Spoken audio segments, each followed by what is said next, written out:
marga góða gesti. Við ætlum að fara víðan völl eins og jafnan, þjóðmál verða áberandi en einnig menningarmál. Hér í lok þáttarins kemur Hjálmtýr Heiðdal sem veitir forstöðu félagi sem kennir sig við Ísland-Palestínu. Þar hefur orðið mikil fjölgun félagsmanna undanfarið og margt sem bendir til svona ákveðnar deiglu í hjörtum Íslendinga gagnvart þessu skelfilega stríði. Nú þar á undan ræðum við Arndísi Björk Þórarinsdóttur sem sennilega einn þekktasti tónlistarkritiker Íslands, þið þekkið útvarpsröddin hennar. Hún búin að vera að í meira en aldarfjórðung að segja okkur hvað henni finnst tónlist og Víkingur, það þarf alltaf að segja meira, hann á allra vörum þessa dagana, jafnt innanland sem utan. Ég var sjálfur að koma frá New York í nótt og þeir að tala hann þar líka. Nú, Arndís Björk hefur unnið með Víkingi og hún átti kannski einhvern þátt í að uppgötva hann á sínu tíma með píanókeppni og þannig að hún getur sagt okkur ýmislegt hans feril. Við erum sennilega meira og minna öll forvitin það hvernig fer maður að því að verða svona rosalega góður á píanó, hvernig getur maður slegið í gegn á heimsvísu sem píanóleikari. Nú, þar á undan verður rætt við Stefán Jón Hafstein það hvort heimurinn sé að farast. Það eru ótrúlega mörg veðurmet sem verið að slá út allan heim núna. Frávikin eru alltaf 7 gráður frá því sem áður hefur mælst. Það kann að vera að andlit og rödd umhverfis ógnarinnar birtist okkur í gegnum þessar miklu öfgar í veður sveiflum og það eru ekki góðir tímar fyrir áneituna sinna sem að halda því fram að við séum ekki að skemma heiminn okkar af manna völdum. Þannig að ég ætla að ræða þetta við Stefán Jón Hafstein en fyrst ætlum við að víkja að nokkuð stórum áfanga sem hefur orðið í dag með opnun Grindavíkur með ákveðnum skilyrðum vissulega og ég fengi til mín góðan gest, Vilhjálmur, þingmaður, ritari Sjálfstæðisflokksins og íbúi í Grindavík. Vertu velkomin til okkar. Já, þakka fyrir. Þetta dagur sem skiptir Grindvíkinga miklu máli að það sé búið að leyfa fólkinu sem þarna býr að koma í bæinn? Já, það skiptir gríðarlega miklu máli að fólkið fái svolítið að ákveða sjálf hvenær það fer og hversu lengi það dvelur og annað slíkt, að því að þessi óvissa búið að vera stóra orðið okkar undanfarin 4 ár og sérstaklega undanfarna 3 mánuði. Já. Og þá mjög óþægilegt að vita ekki hvenær þú mátt fara heim til þín og huga að eigum þínum og sækja verðmæti eða bara koma þangað til þess að aðeins að ná áttum. Já. Mörgum líður bara vel að fá að koma heim til sín. Vita ekki hve illa húsið farið og svo framvegis. Vita ekki ástandið á húsinu og vil kannski bara fá sitt næði og fá aðeins að slappa af í sínu umhverfi. Já. En það hefur verið svo erfitt í þessu að það alltaf verið að hringla með dagana og maður þekkir ekki skipulagi og þetta var svo takmarkaður tími milli 9 og 3 þannig að þetta svona óþægilegt að hafa alltaf skeiðklukkuna yfir sig og finnast maður vera að brjóta brjóta af sér ef maður var mínútu og seinna að fara út af heimilinu sínu. Já. Og svo líka bara fólk í vinnu og með börn í skóla og annað og þá kannski erfitt að vera að skipuleggja á mánudegi klukkan 3. Svo var bara ákveða að þú ættir að mæta á þessum tíma milli 9 og 3 á mánudegi og svo kemur vont veður eða eitthvað breytist í skipulaginu og þá farist þetta yfir á þriðjudag og þú varst búin að gera ráðstafanir fyrir mánudaginn og þannig að þetta bara skiptir öllu máli að vera treyst fyrir því að fara þarna inn með á eigin ábyrgð og fá frelsi til þess að umgangast heimili sitt sjálfur á eigin forsendum. Þú nefnir traust. Þegar kemur upp svona staða þá þetta einhvers konar dans sem að þyrfti að eiga sér stað á milli forræðishyggju hins opinbera sem segir bara nei, það of hættulegt til þess að við getum leyft ykkur að vera þarna og frelsis íbúana. Við höfum áður haft því hér í viðtölum á samstöðunni þar sem að þú hefur lýst þér í skoðun að kannski hefði mátt svona líta aðeins meira til þarfa íbúana í málinu og finnst þér þá að með þessu skrefi núna sé komið á móts við þessar raddir sem að hafa verið nokkuð háværar. Það hefur verið töluverð óánægja. Já, mér finnst algjörlega komið til móts við það og mér finnst það að því að viðbragðsaðilar eru ennþá til staðar og eru að fylgjast með. Það heldur áfram þessi jarðkönnun og það búið að gera það af sprungurnar og lýsa hættunni að gera skýra reglur hvar öruggast að ganga. Já. Og þetta bara í öllu sem við gerum í lífinu bara að það þarf að vera svona ásættanlega áhætta. Við erum alltaf að taka áhættu og okkur finnst líka kannski bara að við erum komin það langt inn í þennan atburð að við þurfum svolítið að fá frelsi til þess að eða svona tækifæri til þess að aðlaga okkur breyttum aðstæðum í staðan fyrir að vera alltaf í neyðarviðbragði og viðbragðsaðilarnir eru dýrmætir og búin að standa frábæra vakt en við mögum ekki ofgera þeim heldur. Það má ekki setja of mikið af verkefninu í þeirra hendur sem kannski fyrirtækin og við íbúanir getum bara tekið sjálfi eða bæjarfélagi. Og þannig að ég held að þetta sé bara góður áfangi og vona bara að hann þróist vel og auðvitað getur alltaf, það hættulegt að vera þarna og við þurfum að bera virðingu fyrir náttúrunni. Þannig að það geta komið upp atvik en það bara því miður þannig í daglegu lífi. Engin staður fyrir börn, segja almannavarnir. Nei, og ég tek alveg heilsar undir það. Já. Það ekki hægt að vera með börn þarna og eins og staðinu núna ekki eins og hægt að vera með gæludýr heldur. Nei. Allan ekki úti við. Já. Það svona gjall allan bæ. Já. Sem bara stingur og beitt og annað slíkt. Þannig að þetta ekki bær eins og til þess að vera mikið á ferðinni útgangandi. Nei. Hvenær kíktir þú síðast á þitt hús? Ég fór heim á sunnudaginn síðastliðinn. Og í hvaða ástandi það? Húsið í óbreyttu ástandi, það var svolítið laskað þarna eftir 10. nóvember, ekkert skemmt en laskað. Það hafði færst til í lóðinni og annað slíkt, en hallar ekki og þannig að ástandið á húsinu svona bara svipað. En mér fannst svona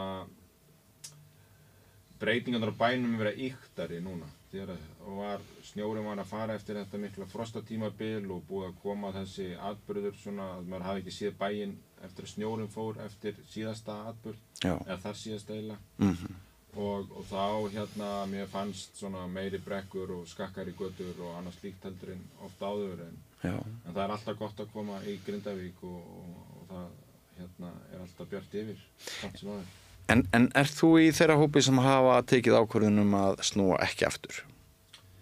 Ég nú ekki tekið ákvörðun að snúa ekki aftur en ég þeirra hópi sem að mun nýta mér uppkaup ríkisins enda húsið mitt staðsett við hliðin á stærstu gjánni og annað slíkt og laskað og þannig að ég hef ákveðið að búa til fastan punkt fyrir fjölskyldan á öðrum stað á meðan þetta gengur yfir. Svo þurfum við bara að sjá hvað það tekur langan tíma og hverja aðstæður verða þegar þar kemur hvaða ákvörðun fjölskyldan tekur þá. En okkur langar sem fyrst til aftur til Grindavíkur því að það samfélag sem okkur leiði vel í og þar sem við eigum svona rætur sem fjölskylda. Ég var að koma frá New York og það var bara fjöldi Bandaríkjamanna sem vildi ræða við mig þessar hræðilegu náttúruhamfarir á Íslandi. Það hefur augljóslega verið mjög mikill fréttaflutningur af þessu máli á heimsvísu og staðan var máluð upp þar í svona verri litum, dekkri litum heldur en kannski raun ber vitni hér. Hvernig bara tilfinningalíf hins almenna Grindvíkings þessa dagana? Þetta svona, eru þið í miklum, þetta spurning að halda eða sleppa? Þetta svona ákveðið svona limbo, sorg yfir því að að þurfa að kveðja ákveðin veruleika, þú ert líka að byggja einhverja framtíð. Er flókið mál að vera Grindvíkingur, landlaus Grindvíkingur í dag? Já, það eiginlega bara satt best að segja, það bara mjög flókið og ég held að mörg okkar sé bara mjög þreytt á svona langri óvissu og eins og ég kannski sagt oft áður, maður að taka eitt skref áfram og að fá einhverja von og þetta eitthvað að skýrast, þá kemur næsti atburður og sendur okkur 5 skref aftur á bak og þetta eru líka svo margar svo stórar ákvarðanir sem ert að taka í áfalli, í þreytu og það er bara stóra ákvarðanir sem ert að taka, á ég að fara að selja húsið mitt, á ég að fara að bjóða í annað hús og á ég að fara að kaupa mér hús í Reykjanesbæ, Þorlákshöfn, Reykjavík eða einhvers staðar allt annar staðar. Margir eru náttúrulega líka bara hvað með vinnuna mína og svo náttúrulega eru mjög mörg fyrirtæki við einyrkjar og annað slíkt. Hvað ætla þau þau eru ekki bara að taka ákvörðun að halda utan fjölskylduna sína, hvað eru börnin að vera í skóla, íþróttum og hvernig að púsla því, fjárhagur fjölskyldunar og heimilið, en það er líka fjölskyldufyrirtæki sem aðlegan er bundin í. Og þannig að og svo er það amma og afi eða mamma og pappi eða eitthvað sem maður er að hugsa líka.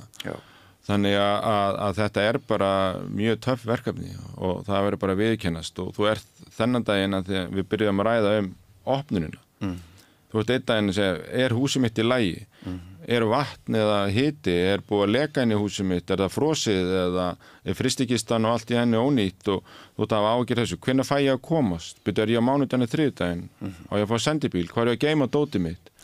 Hver á að skutla krökkunum í skólan og meðan og hvenær eru æfingarnar og þær eru á sikkurum staðnum og hvað með fjölskylduna og allt þetta, þetta er bara endalaust og svo innan þetta átt að ákveða hvar getum við búið og ekki að leigusamning, ég að fara að kaupa eða hvernig með frumvarpi á ríkisstjórninu, að brunabótamat eða fasteignamat eða hvenær klárast málið og hvenær fresturinn á kaupsamningum að renna út, ég að missa íbúinu sem búin að ná að festa mér og bara hvenær verður svo borgað út og hvernig með forkaupsréttin, ef ég sel húsið mitt, hver á hugsa það, má ég leigja það, hef ég aðgengi að því og allt þetta þar ég að fara Suðurstrandaveginn og Fjallveginn eða má ég gera Grindavíkurveginn, nú er ekki Grindavíkurvegurinn og þannig að svo voru margir sem ætluðu að kaupa á Reykjanesinu og voru að horfa til þess og þá fór heita vatnið þar. Þá frétti ég að það fór bara allt á staðið Þorlákshöfn, margir fóru bara ákveða að frekar að leita þangað. Já, og við vorum með Elliða Vignisson í Ölfusi sem talaði að hann ætti jafnvel von á 100 Grindvíkinga yfir í þeirra sveitarfélag. Já, ég bara það voru margir Grindvíkingar fannir að skoða Þorlákshöfn og Elliði bæði þekkir þessar aðstæður, hann flutti sjálfur til Grindavíkur þegar gósið kom í Vestmannaeyjum, en ég heyrði það að það voru bara enn fleiri, listin bara það var ennþá meira að gera fasteignasölunum í Þorlákshöfn þegar veitinnviðirnir brustu á Suðurnesjum. Já. Vilhjálmur, það búið að vera bara þakkarvert hvað þú hefur verið ötull við að koma hér til okkar og lýsa svona daglegum þangagangi ykkar Grindvíkinga síðan þessar fordæmalausu náttúruhamfarir hófust og ég óska þér allsins besta og ykkur öllum og þótt að sé kannski hallærislegt að segja það, þá er það samt þannig að hugur okkar hinna er hjá ykkur. Ég bara takk hérlega fyrir það og það er ekkert nema sjálfsagt og bara gott að fá að koma hingað og segja eitthvað sögu og við þökkum ykkur líka fyrir að gefa okkur þessa athygli og hafa huginn. Það styrkir okkur þegar hugur þjóðarinnar er hjá okkur. Bara takk fyrir okkur. Gott að heyra. Nú, hér eftir andartak sest hjá mér Stefán Jón Hafstein. Við ætlum að ræða umhverfismál, tengt bókinni sem að hann skrifaði hér ekki alls fyrir löngu, Heimurinn eins og hann er og hann má kannski segja að afneitun sé hluti af því ástandi sem við búum við, hvað varðar umhverfis- og loftslagsmálin, en þessi afneitun, það er svona Það fellur aðeins á afneitunina þegar við erum að velta fyrir okkur öllum þeim öfgametum sem verið að slá í veðurfari. Þannig að farið ekki langt, Stefán Jón hér eftir andartak og svo höldum við áfram yfir í menningu og fleira og fleira.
Þá höldum við áfram. Ég ræddi við Einar Sveinbjörnsson, veðurfræðing í dag. Gerði frétt það á vefnum samstöðin.is sem þið ættuð endilega að fylgjast með. Við erum konum með fréttavinnslu frá morgun til kvölds 7 daga í viku, 365 daga á ári. En Einar var að segja mér frá öfgafyllstu metum sem hafa fallið jafnvel bara í sögunar rás á bæði hita og kuldasviði. Frávikin eru alltaf 7 gráður hvort sem við horfum austur eða vestur og þetta minnir okkur svolítið á umhverfisvandann sem stundum eins og liggur niðri þegar aðrar ógnir steðja að. Hingaði kominn góður gestur, höfundur bókar sem að reyndi svona að ávarpa þetta mál. Stefán Jón Hafstein, velkominn. Takk. Heimurinn eins og hann skrifaðirðu. Þar varstu svolítið að leggja út af því að með sama hætti og Rómarveldi hrundi þá gætu aðrir heimar hrunið. Já. Eftir útgáfu þessara bókar þá margt sem bendir til þess að það sé jafnvel hraðari stigmögnun heldur en talið hafi verið. Heimurinn að fara til helvítis? Erum við öll að farast? Nei, aldrei ekki. Ekki öll. Ekki strax. Ekki öll og ekki strax. Nei, það náttúrulega, ég held að mannkynssagan kann nú ekki frá neinu heimsveldagreina sem ekki hefur liðið undir lok. Það rétt. Og Rómaveldi náttúrulega alveg erki dæmi. Það svo nær okkur, bæði í sögunni, landfræðilega og í menningu. Því okkar pólitíska menning tengi spint Rómaveldi. En hugmyndin var auðvitað svo að benda á það að við erum komin ansi þetta heimsveldi okkar sem skulum bara segja ríku löndin. Já. Þau sem að menga mest, þau sem neyta mest og eru voldugust á öllu leyti, efnahagslega, hernaðarlega, sumuleyti félagslega og menningarlega. Já. Að við erum komin ansi langt á leið okkar. Já. Og það sem núna það sem ég var að rekja var það að loftslagsvandinn sem við köllum og hefur náttúrulega mjög yfirþyrmandi í allir umræðinni, eðlilega. Við höfum þetta fyrir augunum á okkur sem mikið hverjar afleiðingarnar eru og í sívaxandi mæli. En tengingin við hrun vistkerfana þarf að vera þarna líka og hrun matvælakerfana. Þessu sem að fórar okkur, heldur í okkur lífi. Við stefnum í að verða 10 milljarðar, við erum 8 milljarðar núna. Við stefnum í 10 milljarðar á þessari öld, kannski upp úr 2050, það ekki nema 30 ár. Tæplega. Og spurningarna þá, úr því að við megum ekki halda áfram að blása svona miklu út á gróðurhúsalofttegundir sem að halda inni hita, hindra endvarp hita frá sólu. Með vistkerfin þá bara einfalt mál. Við erum búin að drepa 70%. Takt eftir. 70% af plöntum og dýrum á jörðinni hafa verið drepin síðan ég var í menntaskóla. Já. Á 50 árum. Það þannig. Já. Og það algjörlega augljóst að það ekki hægt að halda svoleiðis áfram eða það eru 30% eftir og taka 70% af þeim næstu 25 árin eitthvað svoleiðis. Já. Þá það bara búið. En af hverju heldur þá að heimurinn sé ekki að farast? Já, það alltaf við erum hér að tala saman leiðir til lausna vonandi. Jú. Og það sko hann heimur fest ekki. Okkar hagkerfi geti, og hernaðarkerfi og menningarkerfi geti haglega runnið. Já. Það en ég held sko reyndar eru það svo margar ólíkar siðmenningar í jörðinni. Við gleymum því við erum mjög sjálfhverf á Vesturlandi. Já, við erum það. Við teljum það alltaf að við höfum náð lengst allra. Já. Við höfum gert það á mörgum sviðum. Já. Ekki til góðs. Nei. En sko við skulum bara setja það rúmlega helmingur mannkyns 4 til 5 milljarðar sem ekkert í sömu veröld og við. Nei. Áreinda mjög, þetta fólk á mjög undir högg að sækja varðandi það að loftslagsbreytingarnir eru farnar áhrif á ræktun, matvælaframleiðslu og svo framvegis. Stríðin hafa mjög mikil áhrif á þetta fólk en þetta ekki í háneyslunni eins og við. Nei. Og lifir í öðru hagkerfi, margt af þessu bara sjálfsþurftarbúskapur eða smábátamenn eða mesti fisk í heiminum tekið af sko, smábátum. Já. Ekki af stórum tórum eins og við þekkjum. Nei. Við höldum að sé alltaf svoleiðis. Já. Og einnig gríðarlega stór hluti af matvælaframleiðslu heimsins af smábændum. Já. En við erum sem sagt þannig að til að svara spurningunni heimurinn að farast, ekki allur. Nei. Svona mjög margt í okkar menningu, hagkerfum og svo framvegis, okkur sem eru komið lengst, við erum í neysluæðinu.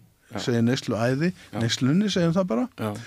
Að jörðin rís ekki undir því og það eru þolmörk jarðarinnar sem hafa verið skilgrein núna mjög vel og módel sem hefur ekki verið hafnað, hefur reynda verið bara stutt mjög mörgum gildnur rökum sem kom fram 2009 frá Stockholm Resilience Center og Johan Rockström svona faðir þessa sem talar þolmörk jarðar. Þetta eru 9 svið. Eitt gróðurhús, sko það bara eitt af því gróðurhúsalofttegundirnar. Já. Svo framburður að tilbúnum áburði út í lífríkið, það ósonlagið, það jarðvegseyðingin, það vatnsskorturinn sem mjög yfirvandi, þetta eru 9 svið og við erum komin út á rauða svæðið á 6 af þessum 9, ef ekki öllum, en þetta ekki alveg, en að minnstakosti 6 af þessum sviðum eru komin út á rauða svæðið, sem fann að ganga á það sem að jörðin þolir, mjög hressilega og þar að leiðandi þetta getur ekki gengið svona áfram. Nei. Það sem líka merkilegt að þegar þetta módel þolmörk jarðar kemur fram 2009, þá vorum við komin yfir mörkin á 3 sviðum. Hvað aldrei gerist? Bara, þú átt ungling, þetta tíminn sem hann að vaxa úr grasi, þessi unglingur, þá förum við 3 í viðbót. Bara á þeim tíma. Já. Og þau eru komin að minnstakosti við 6 og líklega nú komin langlegina í 9. Súrnun hafsins og svo framvegis. Þannig að hraðinn svo óbáslegur. Já. Og þetta tímabil sem frá því að ég var í MT og fram á okkar daga gengur líkundi nafninu Hröðuninni mikla. Það að segja heimshagkerfið fjórfaldaðist. Og matvælaframleiðslan jókst 300%. Mannkyni fjölgaði frá því ég fættist úr 2,5 milljarði í daginn í dag, 8. Já. Sko 2,5 milljarði í 8. Það var ekki meira. Nei, bara meðan ég var hérna. Sko. Og enn. Og, alveg, og það sem stóð undir þessari miklu fjölgun var seinni iðnbyltingin og við lítum oft framhjá því að sko iðnbyltingin fyrsta stóra verður fyrir 200 árum. Eimreiðarnar, kólinn og fyrir að brenna þessu öllu og setjum allt í gang, ræsum vélarnar. En matvælaframleiðslan var ekki iðnvædd fyrir en eftir 1960 og það sem við köllum græna byltingin. Það þegar Norman Borlaug fær Nobelinn fyrir að kynbæta maís, hveiti og hrísgrjón. Gera þolinn fyrir sjúkdómum, þolinn fyrir hita, þetta voru snögg hraðvaxta afbrigði sem gáðu mikið af sér og björguðu, menn segja milljarði manna frá hungri á árunum 1960, 70, 80 en allt með tilbúnum áburði og vatni í ofboðslegum magni og þessi tilbúni áburður segja sumir í dag, fræðimenn vandamálum með 2 eftir loftslaginu. Við heyrum ekkert mjög mikið vandamáli við tilbúin áburð. Nei. Það byrð 40% af öllum þeim áburði sem hefur verið notað síðan menn fóru að nota þetta á þessum skala, kringum 50 ár, 40% hefur farið út í ár og vötn út í höfin. Drepi 90% af ferskvatnsfiskum. 90% af ferskvatnsfiskum hafa drepist og það er langstærstum hluta af því að kenna mengun almennt en líka stórum hluta áburðun. Það sem gerist þegar áburðun kemur út í átánvötnin, það myndast þörungablómi, þetta fór út í höfin, það myndast annað þörungablómi, súrefnisskortur og það eru 10.000 kílómetra á hafsvæðum sem eru dauðir. Þetta mun kenna mér enn betur að meta það að ég geti ennþá veitt urriða í Mývatni. Já, en passa að vera ekkert að bera á bökkum í Mývatns. Það er eitt af því sem við höfum stundum rætt fyrir norðan. Einmitt. Já, og við höfum séð þetta hérna, alveg, þetta er svo fáránlegt í Englandi þar sem að náttúrulega akratnin á alveg niður, flestar ár í Englandi eru dauðar. Já, það er bara þannig. Og við sjáum mjög mikla hættu hér á landi, en sem betur fer þá hefur þetta ekki gengið alveg jafn langt vegna þess einfaldlega að við höfum miklu meira landrými heldur en margir aðrir. Og svolítið annar hlutur sem hefur yfirskeytt umræðina með íslensku laxveiðiárnar. Já, svo er það.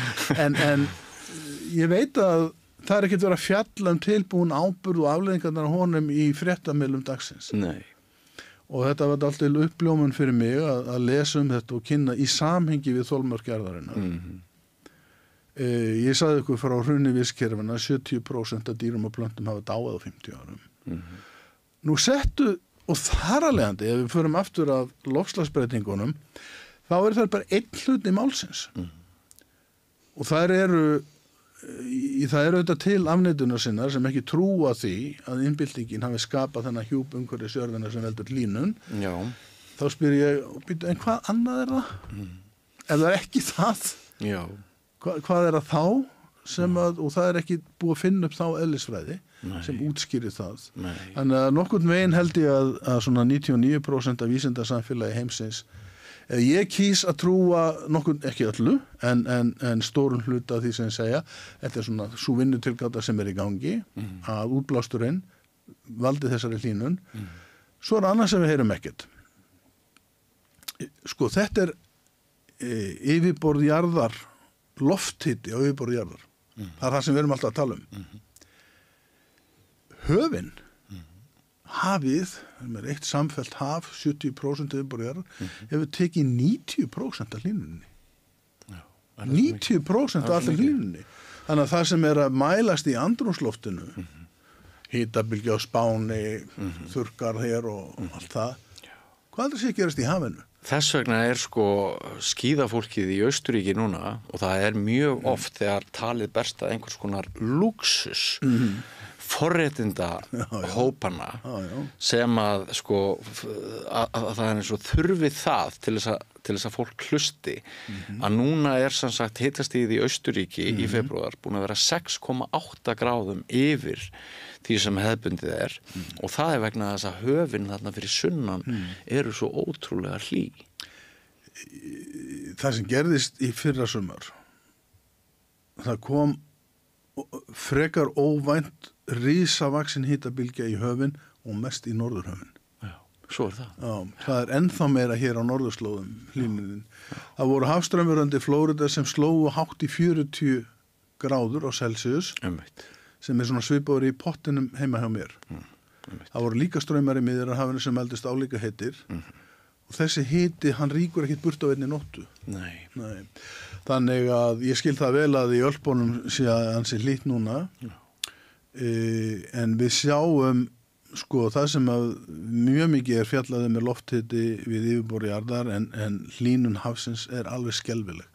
Og þar erum við að sjá miklu og það er núna samfellt frá því í maí í fyrra er sko kurvan upp og komið langt upp fyrir meðalkurvurnar sko og febrúar þessi sem er ekki endaður hann er þá sá hlýjast í höfunum sem getur. Já, sko vandamálin eru ótrúlega mörg og einn hluti vandans er sannarlega sá að svo mörg okkar hafa hagsmuni af því að tala niður ástandið eða reyna að afneita því eða sem sagt passa upp á það að þetta hagkerfi sem gæti verið að hrynja að það ruggi ekki bátunum orðræðan, pólitískar ákvarðanir og svo framvegis. Þú myndist á unglinga áðan. Margir unglingar núna upplifa það að þeir hafi fengið svona svolítið búst með Gretu Thunberg og það voru þessi verkföll og kastljósi var þeirra og svo bara kemur COVID, Úkraínustríð og þeim finnst núna að það sé engin áhersla einhvern veginn á þeirra áhyggjur af framtíðinni. Þú hefur náttúrulega lengi verið diplómat, borgarfulltrúi áður, gamall ritstjóri minn á Dagblaði og hefur marga fjöruna sopið, verið mikið í alþjóðastarfi. Þú ert ennþá að starfa hjá utanríkisráðuneytinu, ekki satt? Jú. Og það svona kannski bindur þínar hendur að einhverju leyti í því hvernig þú getur tjáð þig stjórnmál á heimsvísu eða landsvísu. Ég veit það ekki, en hérna þá kemur spurningin loksins. Sko núna sjáum við merki sem við tengjum við að sko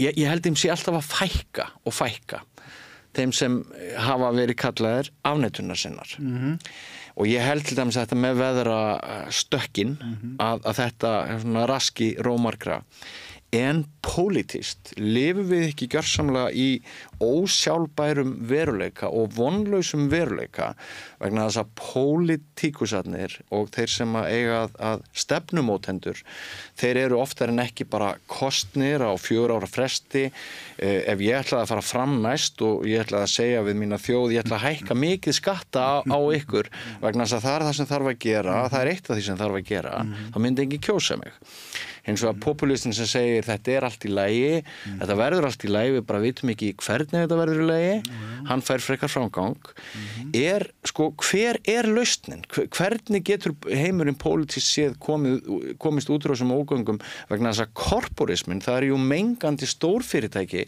og alls konar iðnaðarvörur sem að fara í massívum flaumi veröldina sem er miklu meira við að sakast í rauninni heldur en almenning sem þó situr upp með sína sekt. Já, og það er það sem ég skoðum benda á í bókinni, sko, við erum ekki öll samsök. Nei, við erum ekki öll samsök. Alls ekki þessi 5 milljarðar sem er á botninum og 3 milljarðar sem aldrei vita hvaða næsta máltíð kemur og 1 milljarðar sem er sá svangur. Akkurat. Það fólk er ekki að gera neitt af sér. Akkurat.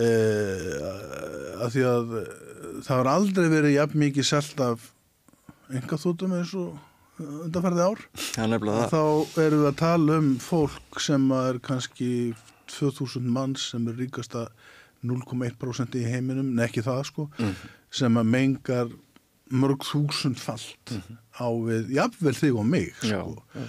Og þannig að það er svo vitlaust gefið og það er það sem er að ef við erum að leiða í ljós er það í raun og veru að þessi gríðarlega misskipting auðs hún er farin að, segi ég, og ég geri það alveg hreint, segi það bara út í bókinni minni, þessi gömlu pólitísku kerfi sem er lýðræðishugmyndinni 3000 ára gömul það bil, stofnanirnar sem við byggum til frönsku byltingunni og og bandarísku stjórnarkránu og svo framvegis, það stofnanir hafa trænast. Og það voru ekki gerðar, okkar heimspeki, hagfræði, var ekki sniðin til að ráða við vandamál sem við horfumst upp í augu við í dag. Nei. Þetta var einfallega ekki til þessari stærðagráðu og því flækjustígi. Og þar að leiðandi þurfum við að hugsa hlutina framhjá og utan við þetta stofnanakerfi sem við eigum í dag og glímum þar að ekki við afleiðingar af auðsækni þessar, sko, við þurfum ekki að kalla græðgiskapitalismi, það er svolítið gildislæði, það er bara þessi mikla auðsókn eða hagnaðasókn sem kapitalismin er mjög góður í að virka. Hann skilar árangri á sinn hátt, það bara skilur eftir sér dauð og eyðileggingu í kjölfarinu. Stundu kallað rányrkjukapitalismi. Rányrkjukapitalismi er ágætisorð og það er það sem við erum með þetta og skilar ákveðnum örfáum einstaklingum gríðarlegum auði. Í COVID urðu þeir ríku ennþá ríkari meðan þeir fátækur eru ennþá fátækari og halda áfram og sú tilhneiging heldur áfram þannig að hagsmunirnir af því að breyta þessu kerfi eru ekki þar sem völdin eru. Völdin eru við óbreytt kerfi að halda áfram á sömu leið. Og auðræðið í raun og veru það sem orðið það skelfilegasta við pólitíkin í dag. Pólitíkin þá komin í hendur auðræðisins? Algjörlega, þegar það svo augljóst og ég var að lesa mig grein bara núna í dag, það sem svona greining frá hugveitu í Suður Afríku, Civicus, þar sem þeir segja bara einfallega það 2% mannkyn sem býr í tiltölulega opnu samfélagi. Það eru Norðurlöndin og það eru nokkur löndi í Vestur-Evrópu sem búa í opnu samfélagi. Þeir sem svo eru 5 stig, sko, bara lokara, svo eru konur til Rússlands og Kína, áttu í algjörlega lokuðu samfélagi og kúunar samfélagi. Og þar stærsti hluti mannkyns. Þetta alveg skelfilegt að hugsa til þess og setur mikla ábyrgð á okkur sem að höfum leyfi til að hugsa og tala og afla okkur upplýsinga. En svo sjáum hluti til dæmis eins og bara uppdráttasýkina við skulum bara segja eins og að því ég bjó nú lengi í Bandaríkjunum og átti suma mínum bestu árum þar að þar auðræðið greinilega farið að taka sölsa undir sig þessar gamalgrónu fyrirmyndastofnanir lýðræðis sem voru. Já, við sjáum bara þingið. Það fer enginn á þing nema að það séu stórir auðkýfingar á bakvið. Nei, að maður tala um forsetaembættið. Já, forsetaembættið og þetta var maður að fara að sjá, sko, þegar ég var í Bandaríkjunum upp á 1980, sko, það var engin öldungadeild að þingmaður nema fyrir $1 milljón. Það ekki neitt í dag. Nei. Og líklega, ég trúi alltaf þeirri tölu, ég sá hann einhvers staðar ábyrgum fréttamiðli að kosningarnar í Bandaríkjunum í ármöndu líklega kosta $30 miljardar. $30 miljardar. Já. Og hverjir eiga þá 30 miljardar? Það ekki almenningur. Nei. Þannig að þarna gríðarleg skekkja, hún líka sko hún með allt öðrum hætti í þessum mjög þvingandi samfélagum eins og Kína, þar sem eftirlit með borgurum mjög mikið og mannréttindi mjög mikið brotin. Þannig að þetta svolítið á mót okkur. Og þá svona í framhald af bókinni og farið við það með hann og verið að segja fólki frá svona eins og hér og þá segir svona, þetta ekki bara vonlaust? Já, það leitar á því líka og mjög stundum og það sem hefur haldið í mér lífinu svolítið svona tilvísun í það sem segir frá í bókinni Rómaveldir hinur, cirka 470 eitthvað eftir Krist. Við taka hérna myrku miðaldir í 1000 ár í Evrópu. Sko 1000 ár myrkar miðaldir. Það bara plágur, stríð, hungur, fátækt, ömurlegt. Allir húnna konungur kemur í allt þetta drasl. Hvað gerist svo á Ítalíu aftur? Söguleg svona, ég veit ekki hvort það tilviljun, næsta reynd það að það verður endurreisn kringum 1500 að allt í einu myndast bara gjörbreytt þjóðfélag, endurreisnin, renessans, kemur með allt aðra forsendu fyrir að hugsa, skapa og vera til. Og úr því að þeir gátu það eftir 1000 ára myrkum miðöldum, þá ættu við nú að geta það. Og sagt, rányrkjukapitalismin ekki síðasta þroskastig mannkyns, heldur eitt sumuleiti vel lukka og öðruleiti mislukka skref í þroskasögum mannkyns og við hefum aðra möguleika. Og hverjir eru þeir? Þeir liggja þá í sköpunarkrafti mannkyns sem ég segi stundum þegar ég tala við unga námsmenn. Síðasta auðlindin sem ótæmandi á jarðríki sköpunarkrafti mannkyns. Það engin önnur eftir. Nei. Ekki einu sinni loftið, ekki vatnið, það sem og ekki einu sinni tíminn vegna þess að tíminn sem auðlind á þrótum. Ég ætla ekki að taka þið niður úr þessari bjartsýnu tölu sem við þurfum öll að hlusta á, en á sama tíma þá segir Sir Anthony Hopkins að við lifum á tímum þar sem inntækið farið úr lífi okkar og allt snúist framhliðina, útlitið. Já, veistu, ég ekki sammála þessu. Nei. Það rosalega mikið til að góðu fólki.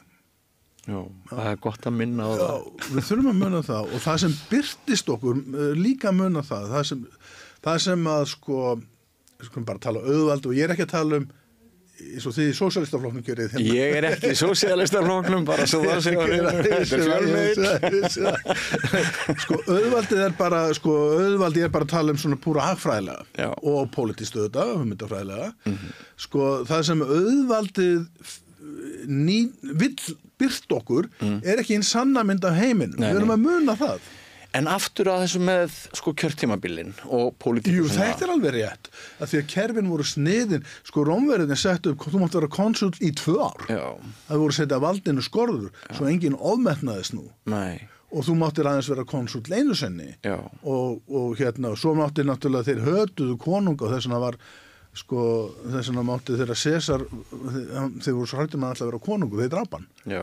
En Sesarinn sagði að ég er Sesar, það er annað sko, maður fólksins. Já. En þar var byrjað þessi að setja völdum skorður og Bandaríkin bjuggu til mjög ýkta útgáfu því inn í borgaralegt lýðræði. Þú veist, það er verið að kjósa á hverju, 2 ára fresti í öldungadeildina, í fulltrúadeildina 4 sinnum og forsetin alltaf í kosningabartu. Og þetta er mjög skemmandi. Já. Og það myndast ekki sá pólitíski stöðuleiki sem við þurfum á að halda í dag. Nei. Trump kemur inn á sínum tíma, hann tekur Parísarsáttmálann og hendir Bandaríkjunum út og nú kemur hann og segir, Biden kemur inn og setur Bandaríkin inn og svo segir Trump ég ætla að koma og henda okkur út aftur. Já. Og þetta er ekki það sem við þurfum á að halda en þetta er bara niðurstaðan úr ferli sem er eitt sinn köllum lýðræðislegt ferli. Ég er ekki tilbúin að kalla það lýðræðislegt ferli sem er í Bandaríkjunum í dag. Heldur það skipti máli upp á umhverfismál heimsins hvort Trump verður endurkjörinn? Það skipti mjög miklu máli, ég meina hann er algjörlega á móti öllu því sem að heftir gróðarsóknin í hagkerfinu, nema reyndar skrítið, hann var að missa út á sínum tíma og líklega er hann það enn mikill einangrunnar sinni.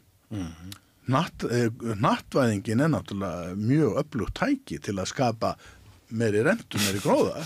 Hann er skrítin blanda þýleitinu en hann á náttúrulega mjög mikið undir því að geta sagt við fólkið í Miðvesturíkjunum ég er að búa til vinnuandingur, það er þið sem er að setja sama bílana ekki Kínverjar en hérna en hann er náttúrulega sko vill hafa bara olíunan og ódýra og það svo sem ég meina Biden hefur setti nú fram þessa stóru myndandi, hún var satt að bara umbylting þessa stóra áætlun hans, græna áætlunin hún var mjög metnaðafull en það er ennþá verið að leita nýri olíu. Já, en manni líður stundum Stefán Jón eins og þetta séu svona búbluheimar og elítan er á sínum stað og fína fólkið er í stjórnmálunum og almenningur geldur fyrir en almenningur hefur svo sem ekki verið endalausum valkostum að móða þegar kemur að kostningum, það náttúrulega er heilmikil stéttaskipting ekki bara á Íslandi heldur út allan heim og manni líður svolítið sko eins og að það vanti hvatan fyrir fólk að flagga og aðhafast og hvatan hjá kjósendum, hvatan hjá stefnumótendum að ástandi verða að versna pínulítið meira þangað til það þarf að versna mikið meira til að þurfa að versna mikið meira. Já, og það mun gera það því miður.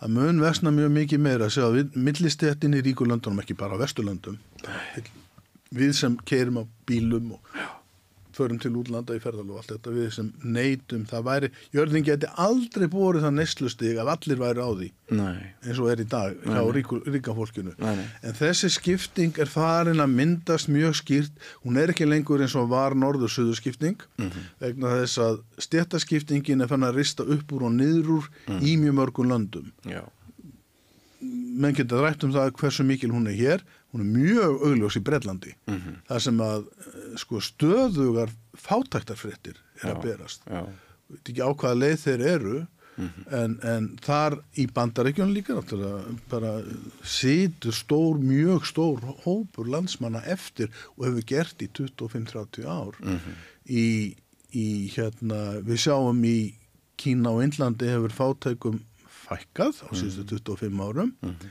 vegna þess að hvað við fluttum út mengandi iðnver til Kína fyrst, svo Vietnam og svo til Indlands og vörurnar sem við flytjum inn eru raun og veru teljast ekki á okkar útblástusreikningi vegna þess að þær eru þar. Þannig að við útvistuðum menguninni og lítum þar alveg betur út í bókhaldinu en við ættum að gera og borgum ekki fyrir útblásturinn með, ef við segja bara kvótum Þetta allt í einhverjum öðrum löndum en við tökum ávinningin að stóran hluta. Ef við tökum hnattvæðinguna, hún náttúrulega, hún byrjaði náttúrulega fyrir 500 árum þegar Kólumbus fór vestur haf og Vasco da Gama og Bartolomé Díaz fóru leiðina til Asíu frá Portugal, þá byrjaði hnattvæðingin og þá byrjuðu þessi straumar miklu og þjóðarmorðin öll. En sko, hnattvæðingin, hún hefur, við sáum það í COVID-19 menn benda á það, hún með svo viðkvæmar aðflutningsleiðir og samsetningin svo víð á hlutum og íhlutum í samfélagið, við skulum bara kalla íhluti í samfélagið, að flutningaleiðir á flutningaflotin, sjóflutningaflotin væri 8. stærsta mengunaríki heims en væri tekið saman. Þetta er kostnaðurinn við þetta háa neyslustig og miklu útvistun víða deildir jarðar. Og hvernig getur það gengið upp að veiða fisk á Íslandsmiðum, frystan, senda til Kína, affrysta, vinna í pakningar og senda aftur hingað og eða til á vestræna markaði. Önnur spurning sko hve næm við erum hér fyrir þessum breytingum hagkerfið. Við byggjum núna á ferðaþjónustu og sjávarútvegi og við erum líka með stóriður og eitthvað svoleiðis. En sko fiskimiðin, það þarf ekkert mjög mikið til þess að súrnun sjávar geti valdið loðnubresti sem undirstaða þorsksins. Ferðaþjónustan náttúrulega, við getum orðað þannig að hún er kannski ekki besti atvinnuvegur í heimi út frá því umhverfisspori sem fylgir henni og við erum hér með mengandi stóriðjur sem losar reyndar utan Íslandskvóta. En hve viðkvæmt íslenska hagkerfið að þínu mati fyrir þessum hræringum öllum og þeirri framtíð sem líklegt að taki við? Sko, að því ég heiti erindreki málefni hafsins á utanríkisþjónustunni, ég er búin að vera að sinna þeim málaflokki núna, þá finnst mér sko það sem að gerast í hafinu og norðurslóðum, hlýnun meira 4 gráður, aukin súrnun og það sem það sem að gerast á Grænlandi, bráðnun ísins, að þetta eitthvað sem ætti að fá ráðamenn til að fríka út. En gera það ekki? Ég held að þetta sé nú farið að skila sér. Ég held að menn sem byrjar að átta sig á því að þetta stór hætta fyrir okkur. Og þetta getur alveg orðið óstöðvandi. Við vitum, eins og einn ágættur maður sem þekkir þessi málefni vel, ég spurði hann, hvað þýðir súrnun sjávar fyrir okkur? Hún talsveit mikið hér, af því að það svo hlýtt, hafið hlýnað svo öll. Þetta tilraun sem ekki þessi virðið að gera hann. Af því við vitum ekki hvað þetta endar, en við vitum hins vegar að það sem hefur gert Íslandsmið aldir alda, einhverju albestu í heimi. Íslendingar, þessar núna 400.000 sálir, þar að segjum það, eru 15. mesta fiskveiði þjóð í heimi. Við erum algjör stórveldi. Þetta hvílík matarkista hérna við landið. Og það eins og fólk sem búið að gleyma þessu. Þegar ég var að alast upp og voru ekkert nema fiskifréttir í útvarpinu. Nei, einmitt. Eilífar. Þetta var sjávarútvegurinn, var undirstaðan. Hann að svo stórum hluta ennþá undirstaðan. Og það sem að gerast í hafinu getur verið stórhættulegt og menn tala að það sé hér í hafinu milli Íslands og Grænlands einn af vendipunktum í vistkerfi jarðarinnar, Amazonfrumskógurinn annað og Suðurskautslandið. Það að segja að bráðnunin á Grænlandsjökli, og þetta algjörlega óskiljanlega tölur, 1000 milljarðar tonna á 30 árum. Þetta engin leið að ná utanum, þetta ekki nokkur. Nei. Þetta ferskvatn sem kemur út og rennur á móti Golfstraumnum. Og svona Einar Sveinbjörnsson þekkir þetta og veit þetta og við sem höfum skoðað þessu kort, það blár pollur fyrir sunnan Ísland og Grænland sem ekki hlýnar. Og af hverju það? Þetta einn af örfá stöðum í heimskortum og horfum allt heimskortið, það rautt eins og þetta stúdíó, höfinn. En á einu stað þetta ferskvatni frá Grænlandi sem að koma upp í staðin fyrir að sökkva niður og fara suður og sækja meira hitt og til að flytja unga upp yfir í færibandur sem kalla. Færiband að hægja á sér, menn segja það. Og það sem ég las þegar ég var að skrifa bókina, ég hafði lesið grein í fréttamiðli virtum, það sem var að setja áheyrðu þetta færiband í raun og veru að stoppa. Svo fór ég aðtöða þetta og það bara alls ekki hægt að draga þá ályktun að það sé að stoppa. Færibandi sem flytur hitan suður úr höfum og norður til okkar og heldur Íslandi hitavitan okkar, heldur Íslandi hitu, en það gæti gert það. Og það ekki tilraun sem þessu virði að gera. Og í öðru lagi þá segja menn, og það sem ég kemst næst sannleikanum að Ísland gæti farið annarkvort í allt og mikinn hita eða við yrðum einn af frostpinnum heimsins. Það gæti gerst líka af því við fáum ekki hitan suður úr höfum.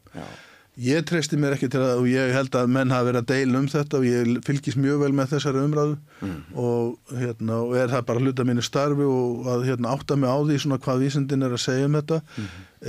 Menn, þetta er svo ótrúlega stór kerfi og flókin.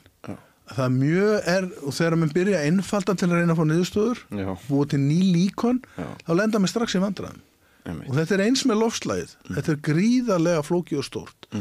En allar meginlínur, allir meginstraumar liggi í eina átt. Þetta ekki þess virði að standa í því. Við verðum að hætta þessu. Því að í 10-12.000 ár hefur lífríki og vistkerfi jarða verið í mjög fínu jafnvægi. Og allt, þetta paradís.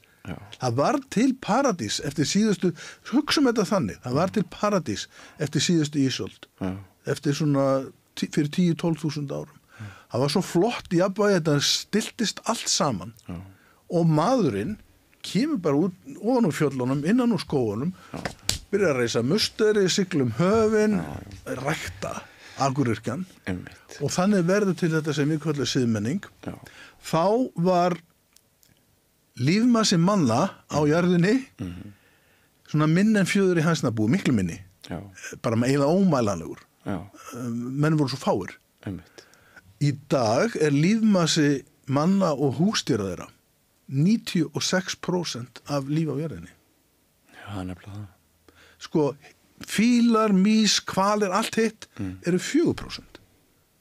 Þetta algjör yfirtaka. Og það þetta sem ég segi frá í bókinni minni og hugtak sem ég kynni líka, það þarna mannöldin, sem kallast á ensku antropocene. Það nýtt jarðsögulegt tímabil, hugsaðir. Frá því að foreldrar okkur voru að stofna bú og fram á okkar dag, þá tók við nýtt jarðsögulegt tímabil. Alræði mannsins á jörðinni, sem tegundar. Ekki allra manna, nei, það ólík valdarhlutvöld, en ef við hórum á þetta svona dýrafræðilega, að þá skepnan, tegundin, búin að taka yfir allt jarðríki. Og það þá ábyrgðin. Hún bara á einum.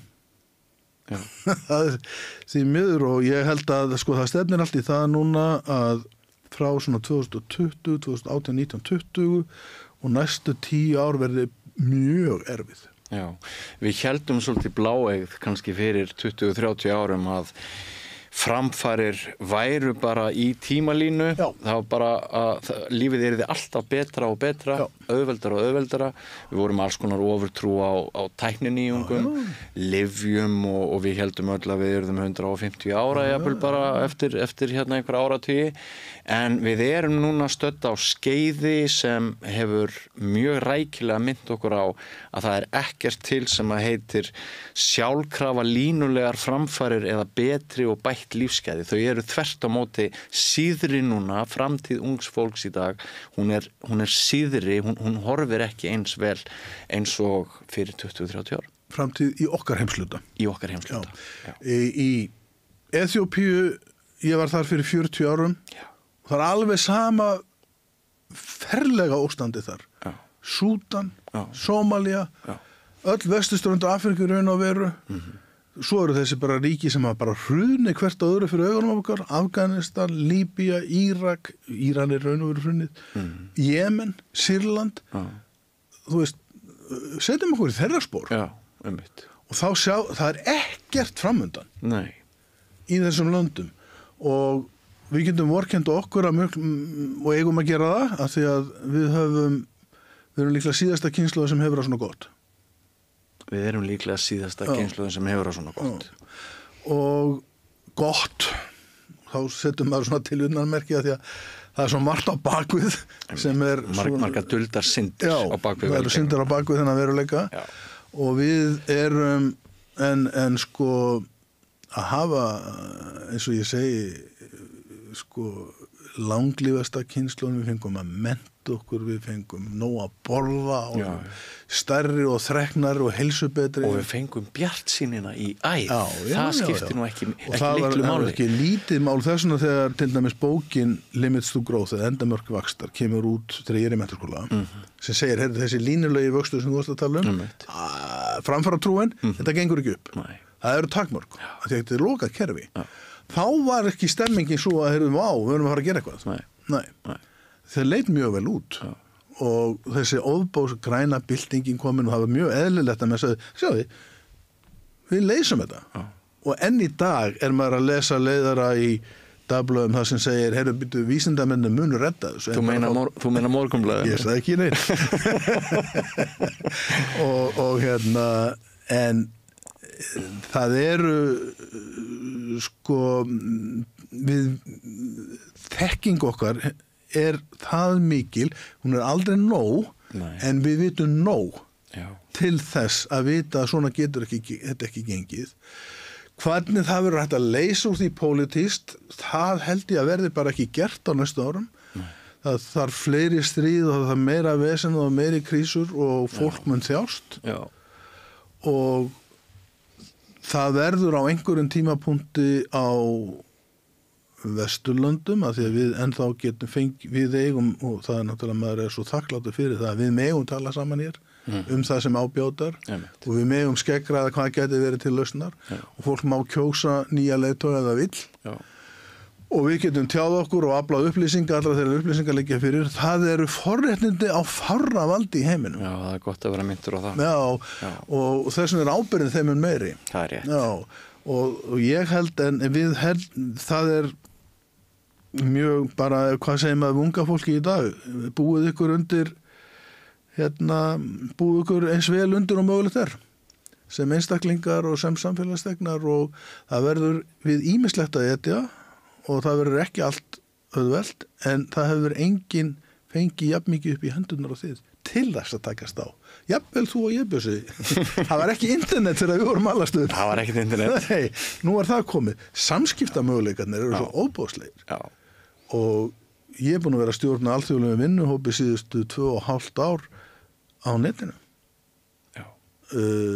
30-40 manna fundir 2-3 í mánuði þar sem að við erum að tala á til dæmis ofta á 4 heimsálfum ræða saman fólk og þetta er bara hefði þótt bara fyrir örfám árum óhugsandi við hefði ekki pælt í þessum möguleika. Sko hjá mér var það stutt laun stutt og allir tók upp tólið í einu og hlustuð á.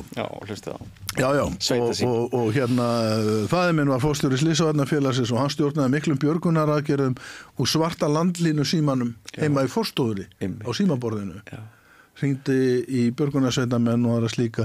Þessir möguleikar eru komnir og þess vegna segi að með þessum samskiptamöguleikum og öllu þeim upplýsingum sem við, sko fólk er alltaf að tala um upplýsingaóreiðum. Ég sé ekkert nema bara hágæða upplýsingar. Bara kunna leita þeim. Já. Ég er ekkert að stressa með ruslinu. Ef þú værir á TikTok þá værir að fá pínu bjagaða mynda heiminn. Ég má ekki vera á TikTok sko. það er bara bannaði vinnunum mitt þetta er ekki huga að bæta þið enninu miðlunum í safnið sko. Ljómandi góð regla það. Já, það sé mjög góð regla. Nei, það er samt sko, það eru kenna fólki að ratnum heiminn unga fólkinu. Já. Það mun skila sér. Og unga fólki getur kent okkur ótrúlega margt líka. Já, þau eru náttúrulega maður veist þau svo ótrúlega stundum. Þau eru svo ótrúlega, já. Hvað voru við í menntaskóla, maður eitthvað feiminn inn í sér og eitthvað Já, og uppfull af vitleysu mjög þröngri heimsmynd og svona öfgafyllu. Við vorum náttúrulega bara eigaskeggjar. Já. Það var, þegar ég var alast upp, var ekki komið sjónvarp. Nei. Blessunarlega held ég. Maður hlustaði það bara útvarp. Nei, en það eru ótrúlegir möguleikar og sóknarfæri framöndan. Og eins og ég segi, úr því að þeim tókst þetta Leonardo da Vinci, Michelangelo, Rafael og öllum hinnum á sínu tíma í endurreisninni, akkur ættum við ekki að geta eitthvað svipað. Já. Eftir, hugsaður alla þessa vesöld á henni myrku miðöldum. Já. Og upp úr þessu varð. Og síðan búið að standa þetta að mörguleiti mikla framfaraskeið, endurreisnin á Ítalíu breiðist út, það upplýsingin. Það eru lýðræðishreyfingarnar, stjórnarskrárnar á 19. öld, hinna pólitísku hreyfingar, þrælahald afnumið og verkalýðurinn fær ekki bara kosningarétt, hann fær skipulagsrétt og fær að tala sínu máli. Konurinn sama leyti, hætt að vera húsdýr og þetta gerist á mjög stuttum tíma. Úr því að þetta var hægt á þessum stutta tíma, bara upp úr samtakamætti og sköpunargleði, ættu við þá að leggjast bara aftur bak og gefast upp? Nei, ég ekki til í það. Nei, ég ætla að vera í því liði með þér. Stefán Jón Hafstein, kæra þakki fyrir komuna hér í beina útsendingu hjá okkur á Samstöðinni í kvöld. Við ætlum næst að fara í aðra sálma, menningarsálma. Við ætlum að fá til okkar gamal kunnugan krítiker sem þekkir mjög vel til verka Víkings Heiðars sem átti náttúrulega alla síðustu viku hér á Íslandi og orðspor hans ekki bara í öndvegi hér innanlands, hann raunverulega frábær á heimsmælikvarða. Ekki fara langt.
Já, þú sett stjörnuna með og allt.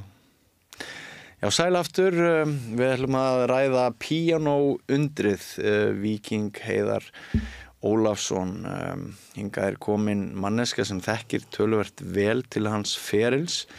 Ég reikna með að mörg okkar séum forvitin að vita úr hverju sprettur jafn ég segi bara snillingur, mikill snillingur eins og þetta eitt helsta þjóðar djást nokkar þessi ungi píanóleikari sem bara nýorðinn 40 ára gamall.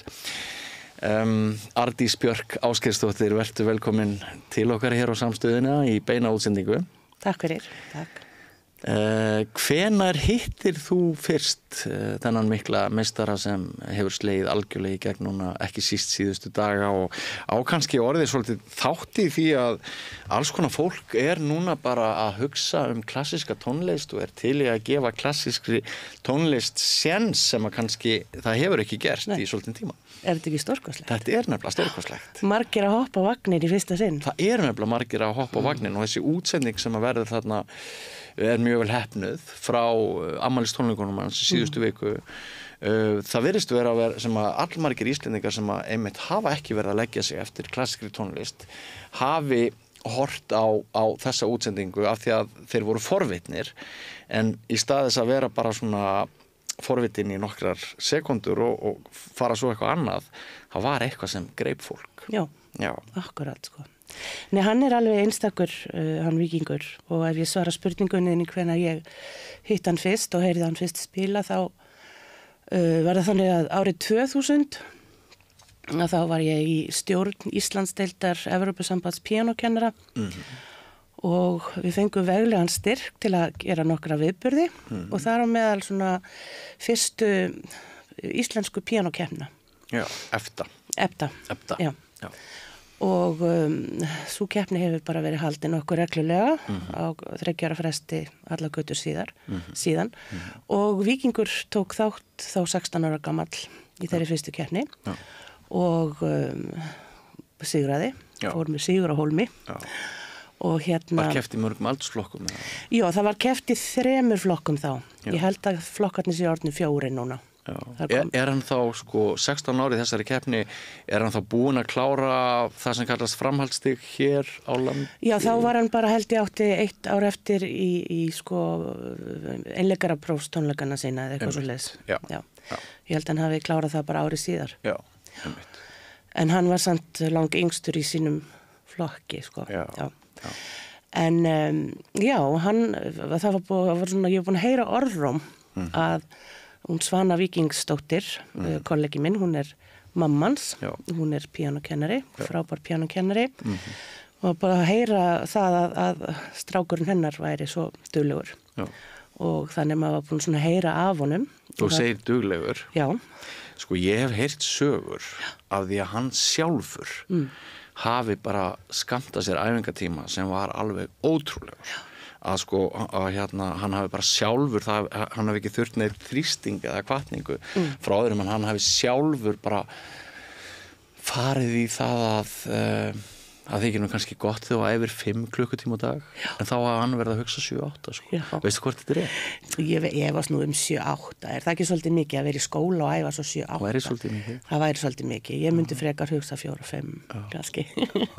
En hann náttúrulega kemur að miklu músík heimili og þannig að hann hefur kannski bara fundið fyrir sínum innri þrýstingi eins og sumir að gera þetta en það náttúrulega, maður finnur það sem kennari að börn og krakkar taka skjótustum framförum ef það gott aðhald heima fyrir og ef það stuðningur frá foreldrum og tala nú ef þeir eru píanókennarar þá það ágætt en svo fór hann bara stuttu eftir einleikaraprófstónleikana hér þá fór hann til Juilliard á Styrk, var það ekki? Jú, það held ég á Styrkjum örglega. Styrkjum, já. Og var þar í einhver 6 ár, tók mastersgráðu þaðan. Já. Þegar þú spólum aftur tilbaka, þegar þú sérð hann þarna í þessari EFTA-keppni og hann vinnur hana, hvernig sló hann þig og hvernig fannst þér hann spila og bara svona, lýstu því aðeins hvernig það var að... Við vorum rosalega forvitnar og þetta var náttúrulega, hann olli okkur engum vonbrigðum og ég man að hann var með svona kröfuhart prógram, ég man að við vorum með skyldu fyrir í seinni í úrslitunum að þurfa að spila konsert þátt og hann spilaði sko Tchaikovsky-konsertin, þannig að fyrsta þáttin og Tchaikovsky-konsertinu með kennarinn sínum honum Peter Matte. Og mér fannst þetta var, já, svolítið flott. Þetta var metnaðarfullt í meira lagi. Þetta var mjög fullorðins. Og hann bara gerði þetta frábælega. Og eins og ég segi, og síðan hefur hann bara verið að vaksa, sko. Tókstu þarna þá þegar eftir því að tækna eins og er einhver leiti framúrskarandi að koma síðar? Já, sko, hann hefur sagt það sjálfur, sko, að honum hafi fundist tæknans verið ekki nógu góð þegar hann kom til Juilliard. Já. En hann hafði það einhvern veginn svona þann styrk í sér til þess að bara vinna í því og gera gott betur. Já. Og í staðin fyrir það var stundu talað um það, sko, að þegar duglegir krakkar voru að koma hérna úr tónlistarnámi og fóru í erlenda skóla að þau urðu fyrir svo miklu sjokki því það voru svo margir á þeim level, sama level, að hér höfðu þau verið svona í hávegum höfð og hérna alltaf margir í halleluja-hópnum. En ég held hann hafi svolítið fundið fyrir þess, en hann í staðin fyrir að limpast niður að þá bara spýta hann í lóðana og brettu bermar og æfði sig bara. Það er sannlega meirinn að segja það að breyta sínum vinnubrögðum þegar vöðvaminnið er orðið slíkt að þú ert búin að vera að spila með ákveðinni tækni árum saman og æfa margar klukkstundur á dag, þannig að þetta er svona til marks hörkuna eða eljuna í honum. Já, og það sem hann er núna í dag, að þetta er náttúrulega bara fyrst og fremst, þetta er bara árangur af ofbáslega mikilli vinnu. Já. Og mikilli svona, hvað segir maður, nú vil ég ekki sletta, svona dedication, og ástríðu. Já. Því að þú getur sagt að þú sé með sko 10% talent en 90% er vinnan. Er það? Já. Myndur þú skipta því þannig? Sumir hafa sagt það, því þú getur verið alveg blómstrandi talent og verið hundlatur og ekkert gerist. En það er bara þessi vinna. Þetta er náttúrulega erfitt að byggja á einhverju ef það er ekki talent, en hann er náttúrulega bara hann er þannig karakter bara að hann er kröfuharður á sjálfan sig. Heldur að tónlistin sem líkt og sumt annað virðist liggja í ættum, heldur þetta sé genetíst eða heldur þetta sé lærið félagsleg hegðun, félagsmótun og umhverfið á heimilunum? Stórt er spurt. Er þetta ekki allt einhvers þar í móðukviði? Er þetta ekki, ég veit ekki hvort þetta er í einhverju DNA, Kári þurfti að rannsaka það. Já. En væntanlega er þetta náttúrulega mest svona umhverfið. Já. Býst ég við. Og mikill ægi sem þarf. Mikill ægi, já. Og góð skóluð vinnubrögð. Já. Skipulagning. Áhugasamir píanónemendur líkt og aðri tónlistarnemendur, þeir líta ekkert á það sem fórn að æfa sig á hljóðfæri sitt, þeir fá heilmikið út úr þessu, en sannlega eru kannski líkurnar ekki með neinum sem leggur stund á hljóðfæranám, líkurnar á að geta orðið atvinnu manneskja, hvað þá einleikari, eru náttúrulega afskaplega litlar, sérstaklega að verða einhver konsertpíanisti eins og Víkingur Heiðar er. Finnst þér svona, af því þú ert sjálf að kenna bæði börnum og fullorðnum á píanó eða bara börnum? Mest börnum, en ég hef kennt fullorðnum líka. Já. Hefur þú svona fundið fyrir því að þetta sé, sko maður veit að þetta er vítamínsbrauta fyrir samfélagið. Þetta er vítamínsbrauta bara fyrir framgang klassískrar tónlistar. Já. Það sá ég bara strax eftir tónleikana í síðustu viku hjá Facebook-vinnum mínum. Þeir skrifuðu bara færslur sem voru bara, já, ég var bara uppgötuð þetta, mikið verður þetta stórkostlegt. Ólíklegasta fólk. Já, en heldur þú sko að þessi glæsilegi, ef að kalla þetta hápunkt, túlkunans á þessum Goldberg tilbröðum Bachs, eða er þetta bara... Ég heldur við getum gert það. Við getum gert það? Fyllilega, já. Heldur að þetta smiti sér inn í barnamenninguna, draumana á tónlistarskóluna? Já, án efa. Án efa gerði það. Já. Víkingur er svona, hann er svolítið svona, frumkvöðull. Já. Hann hafði kannski ekki beint einhverjar fyrirmyndir íslenskar fyrirmyndir. Nei, kannski ekki. Hvað með Ashkenazi? Var hann ekki á honum einhverju leiti stuðningur? Jú, hann var mikill stuðningur fyrir hann, svona þegar að, og ég heldur með minnir að það hefði unni fyrst saman þegar að Harpa opnaði. 2011, þá spilaði hann Grieg-konsertinn undir hans stjórn og svona eftir það fór boltinn svolítið að rúlla hjá honum því það náttúrulega skiptir rosa miklu máli að hafa einhvern sem þekkir þetta alþjóðlega umhverfi og þekkir svona er með sambönd. Tengingar hljóti alltaf að skipta mjög miklu máli. Já, tengingar og svona geta leiðbent og sagt og hann hefur sagt að að Ashkenazi hafi hjálpað honum mjög mikið með þetta. Og ég meina Ashkenazi var á sínum tíma þá áttu nú eiginlega allir, það var til á svo óbúslega mörgum heimilum sko platan með fallega platan með Tchaikovsky-konsertinu. Það sem að á A-hlið var fyrsti kaplinn og B-hlið annar og þriði kaplinn sko. Og svo þegar sonur hans, Vofka, kom og spilaði þetta með London Symphony Orchestra minni mig, frekar heldur en London Philharmonic, ég manna ekki, að þá spilaði hann þetta og þá byrjuði allar að klappa eftir fyrsta kaplan því það gleymst að snúa við í plötunni, sko. Já, einmitt. En hver einstæður heldurðu að Víkingur Heiðar sé af íslenskum píanóleikurum hinga til í sögunar rás? Þeim sem fæðast á Íslandi og berjast áfram. Er hann algjörlega unik, som að sletti, eða er hann í hópi margra? Hér á landi? Já. Sko, það er að vaksa upp kynslóð, kannski núna, sem að einmitt svona kynslóðin og eftir honum. Það sem að er nokkuð góð efni. Já. Og einhverju leiti kannski hafa litið til hans sem fyrirmyndar. Já. En per se þá held ég hans ég nú bara ansi einstakur hann Víkingur sko. Já. Því það er einhvern veginn það saminast svo margt í honum sko. Það er þessi ástríða fyrir tónlistinni og þessi skilningur á henni þessi elja og þetta skapferðlan sko. Það þarf alveg sérstakt skap í svona, þú veist, þú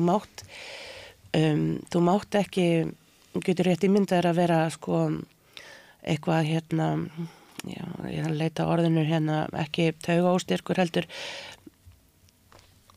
ekki sko sviðsrættur? Nei, ekki sviðsrættur svona eitthvað, þú verður að trúa 100% á sjálfa þig. Já.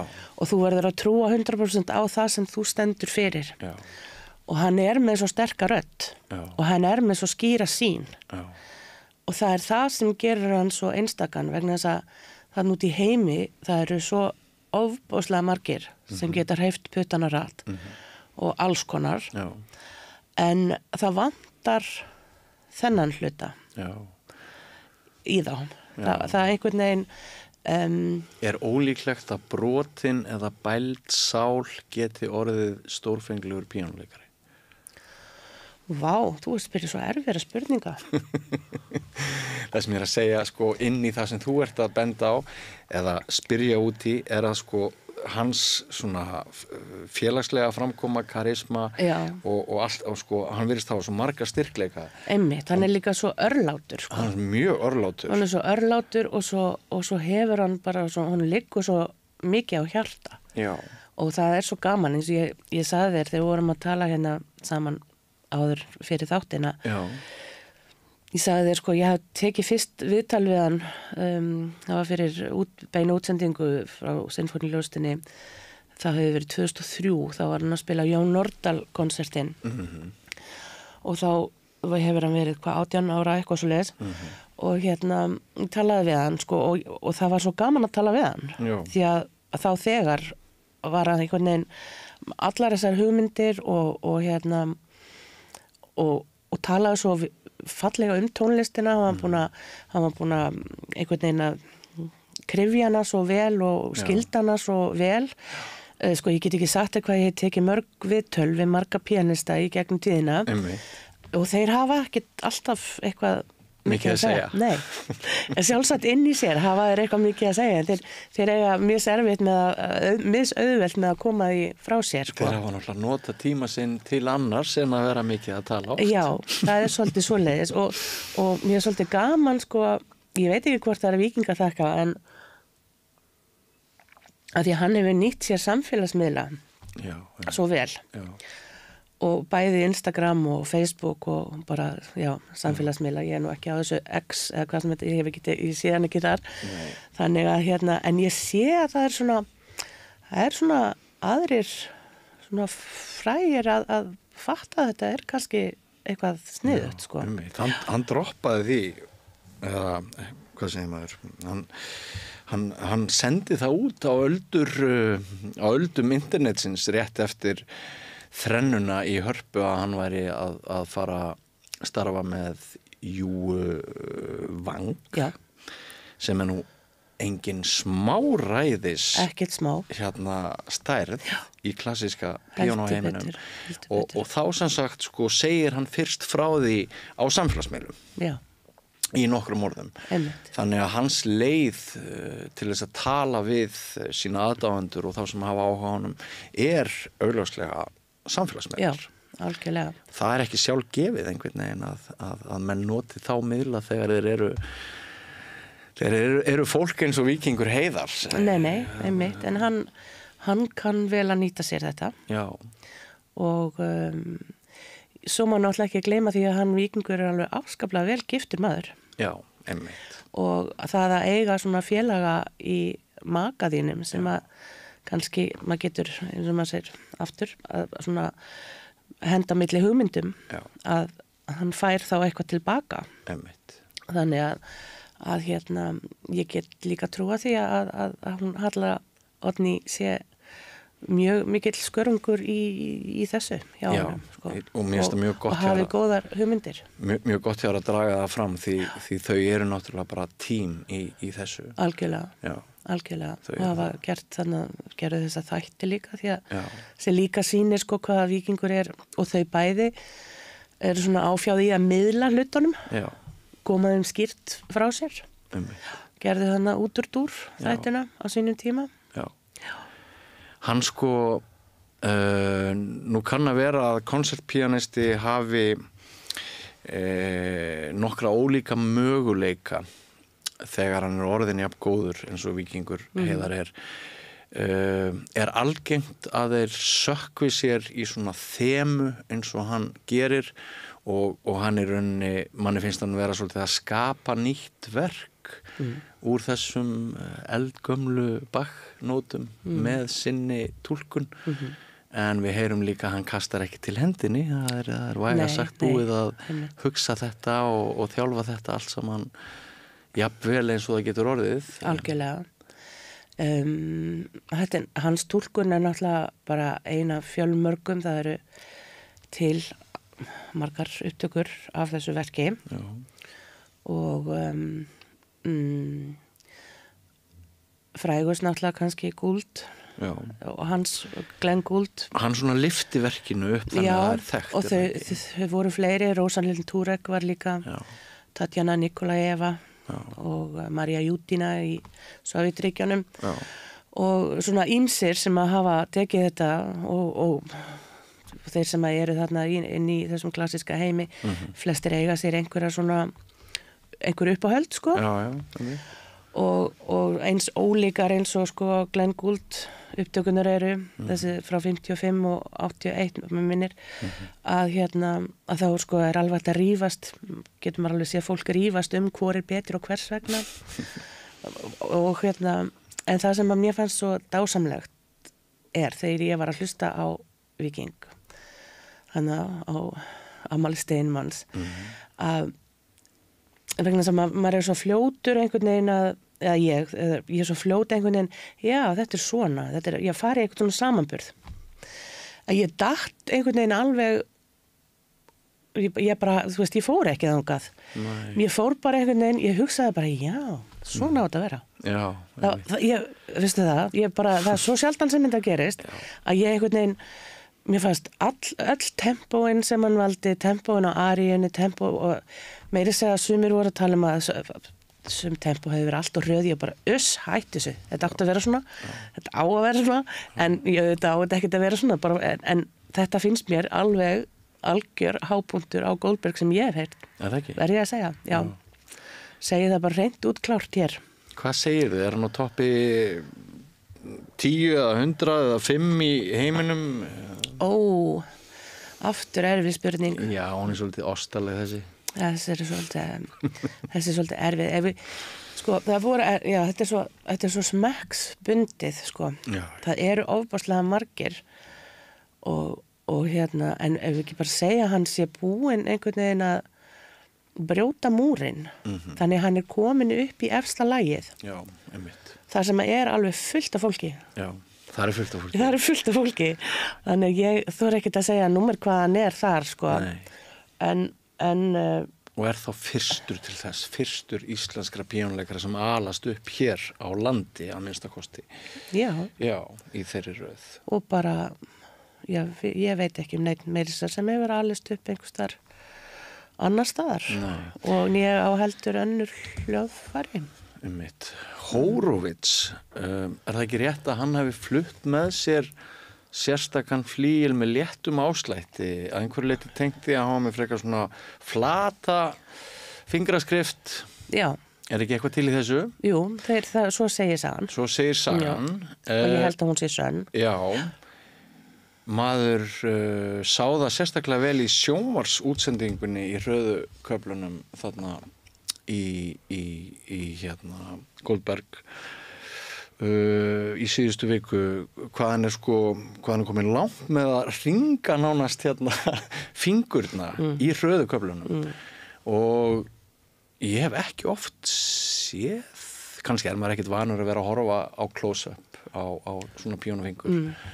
Ég er ekki það mikill menningarviti að ég sé dagstælega að hlusta á klassíska tónlista, ég er nú bara svona almenningur sem er forvitin snilling. Ég spilaði hans á píanó, og gerði það sérstaklega en ekki klassíska tónlist þegar ég var yngri.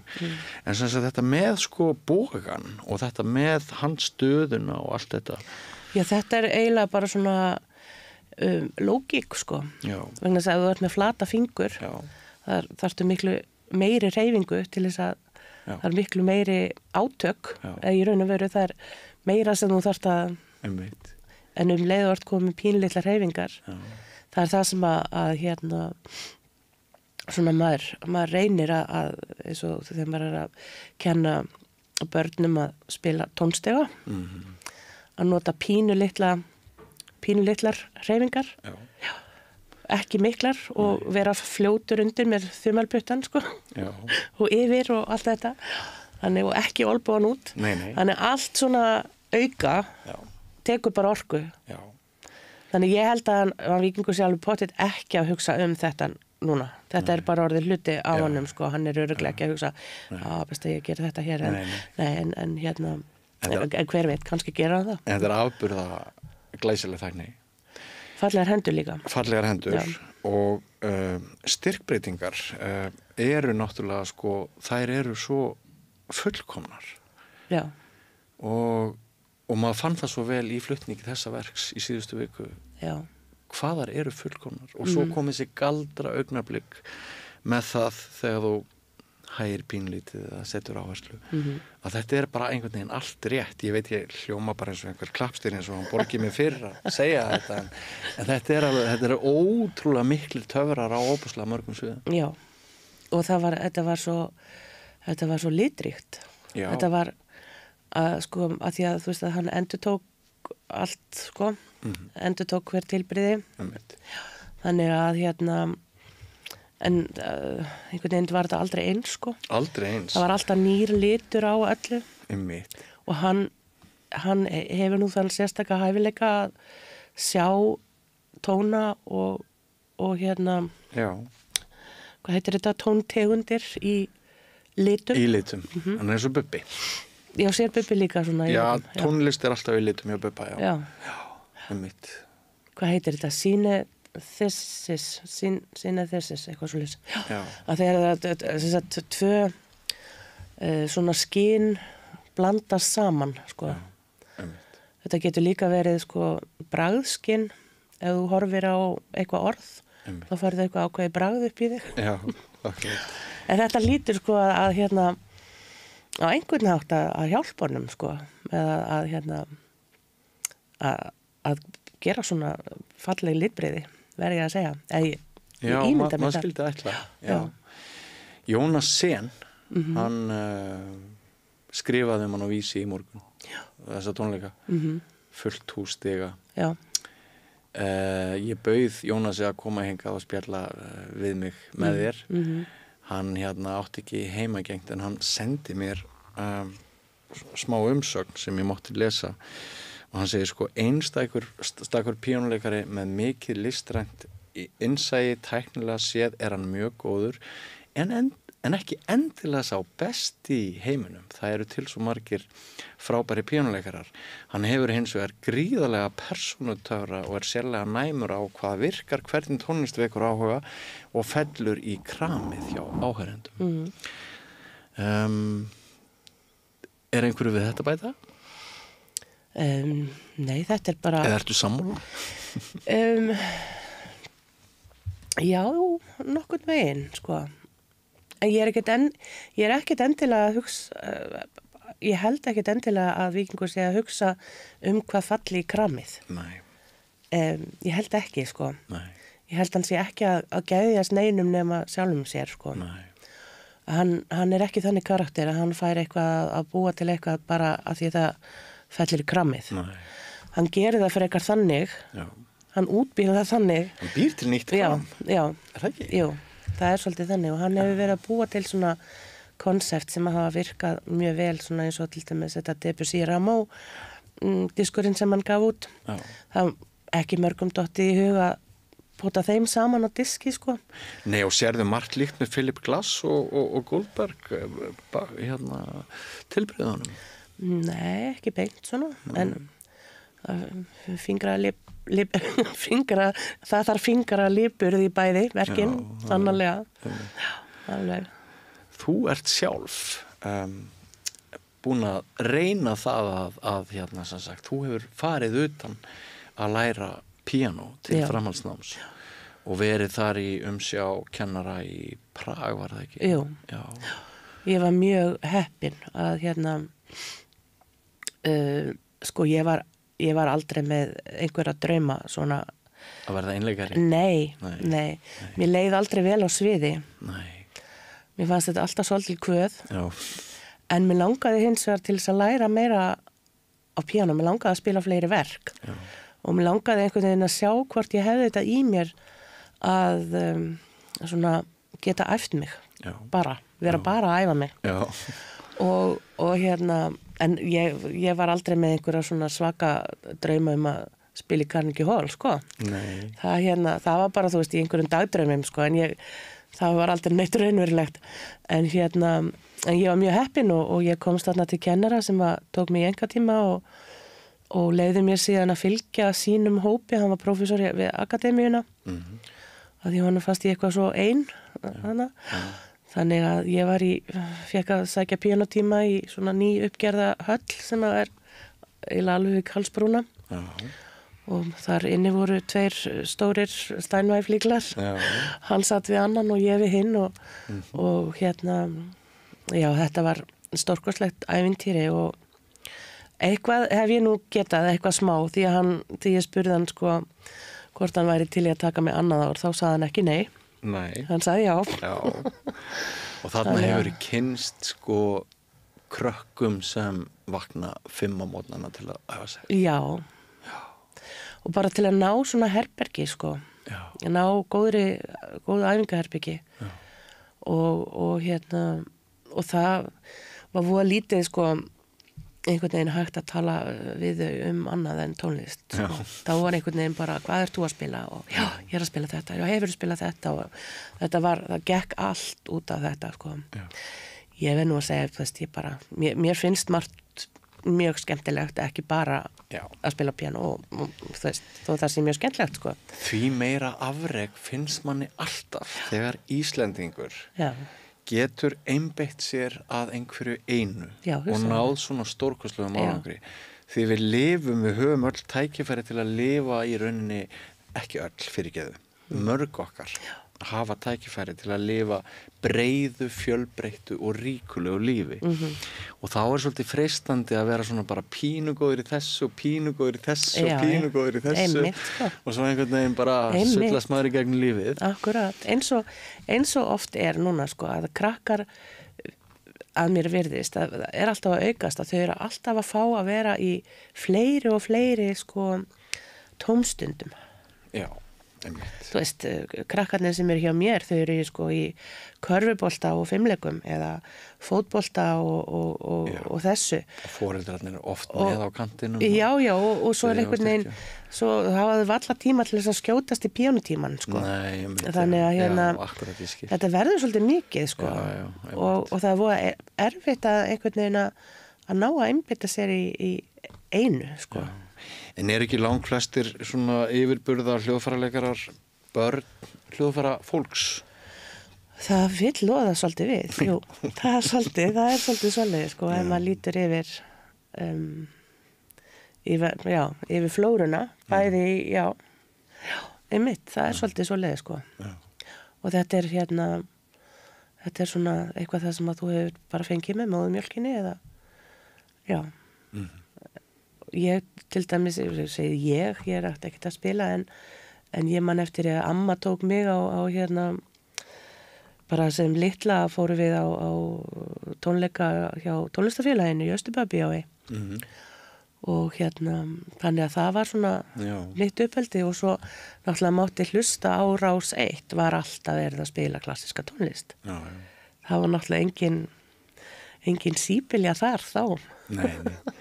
Ég held að Rás 1 hafi bara skipt sköpum fyrir mig. Ég var krakki í Mývatnssveitinni og ég held bara að, ég held að Rás 1, bara líf mitt hefði orðið allt öðru vísi en það var ef ekki hefði notið Rásar 1 og jafnvel þegar ég var uppreisnar árunum og maður hlustaði á punk og bubba og allt það, sko.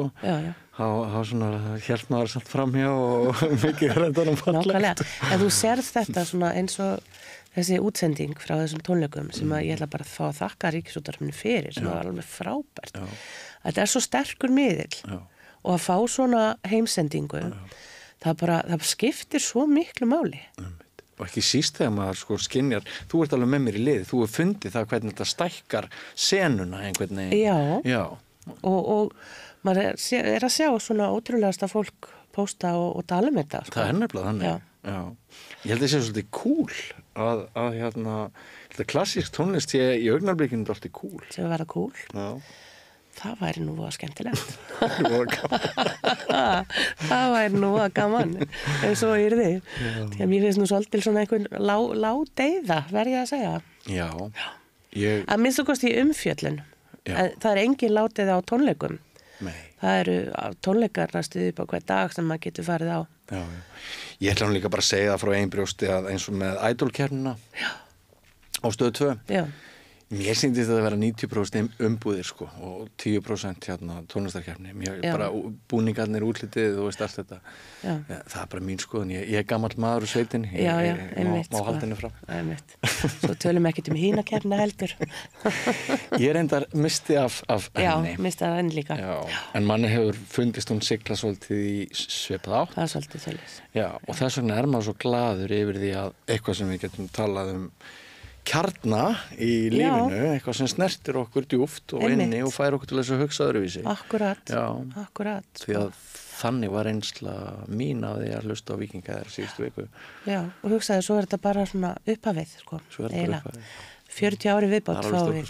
40 ár af þessu í viðbót. Við vonum það. Það heldur betur. Og mjög gott ég að draga fram það að þetta eru þau hjónin sem eru. Já, því það skiptir máli að saman í þessu. Það er svo einmannlegt að vera einn eitthvað, það er svo erfitt svo erfitt að fá hugmynd og hugsa alltaf sé góð hugmynd.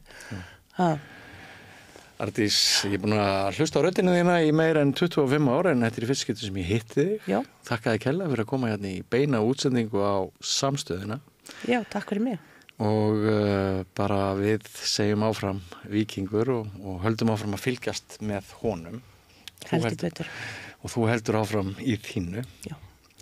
En hér eftir andartak Hjálmtýr Heiðdal sem ætlar að ræða við mig Ísland-Palestínu, fjölgun í félaginu og að einhverju leyti kannski svona kraumandi deiglu hér á meðal okkar þjóðar. En ég ætla líka að fá aðeins viðbröð frá honum við innflytjenda stefnu ríkisstjórnarinnar sem kann að vera að taka einhverjum breytingum samanber áform sem voru kynnt í dag.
Sæl aftur, við erum alla daga að velta fyrir okkur hryllingnum á Gaza og við getum rætt píanóleik eða eitthvað annað en ég held að þetta hverfi aldrei alveg úr huga flestra okkar, þetta ástand sem óþolandi.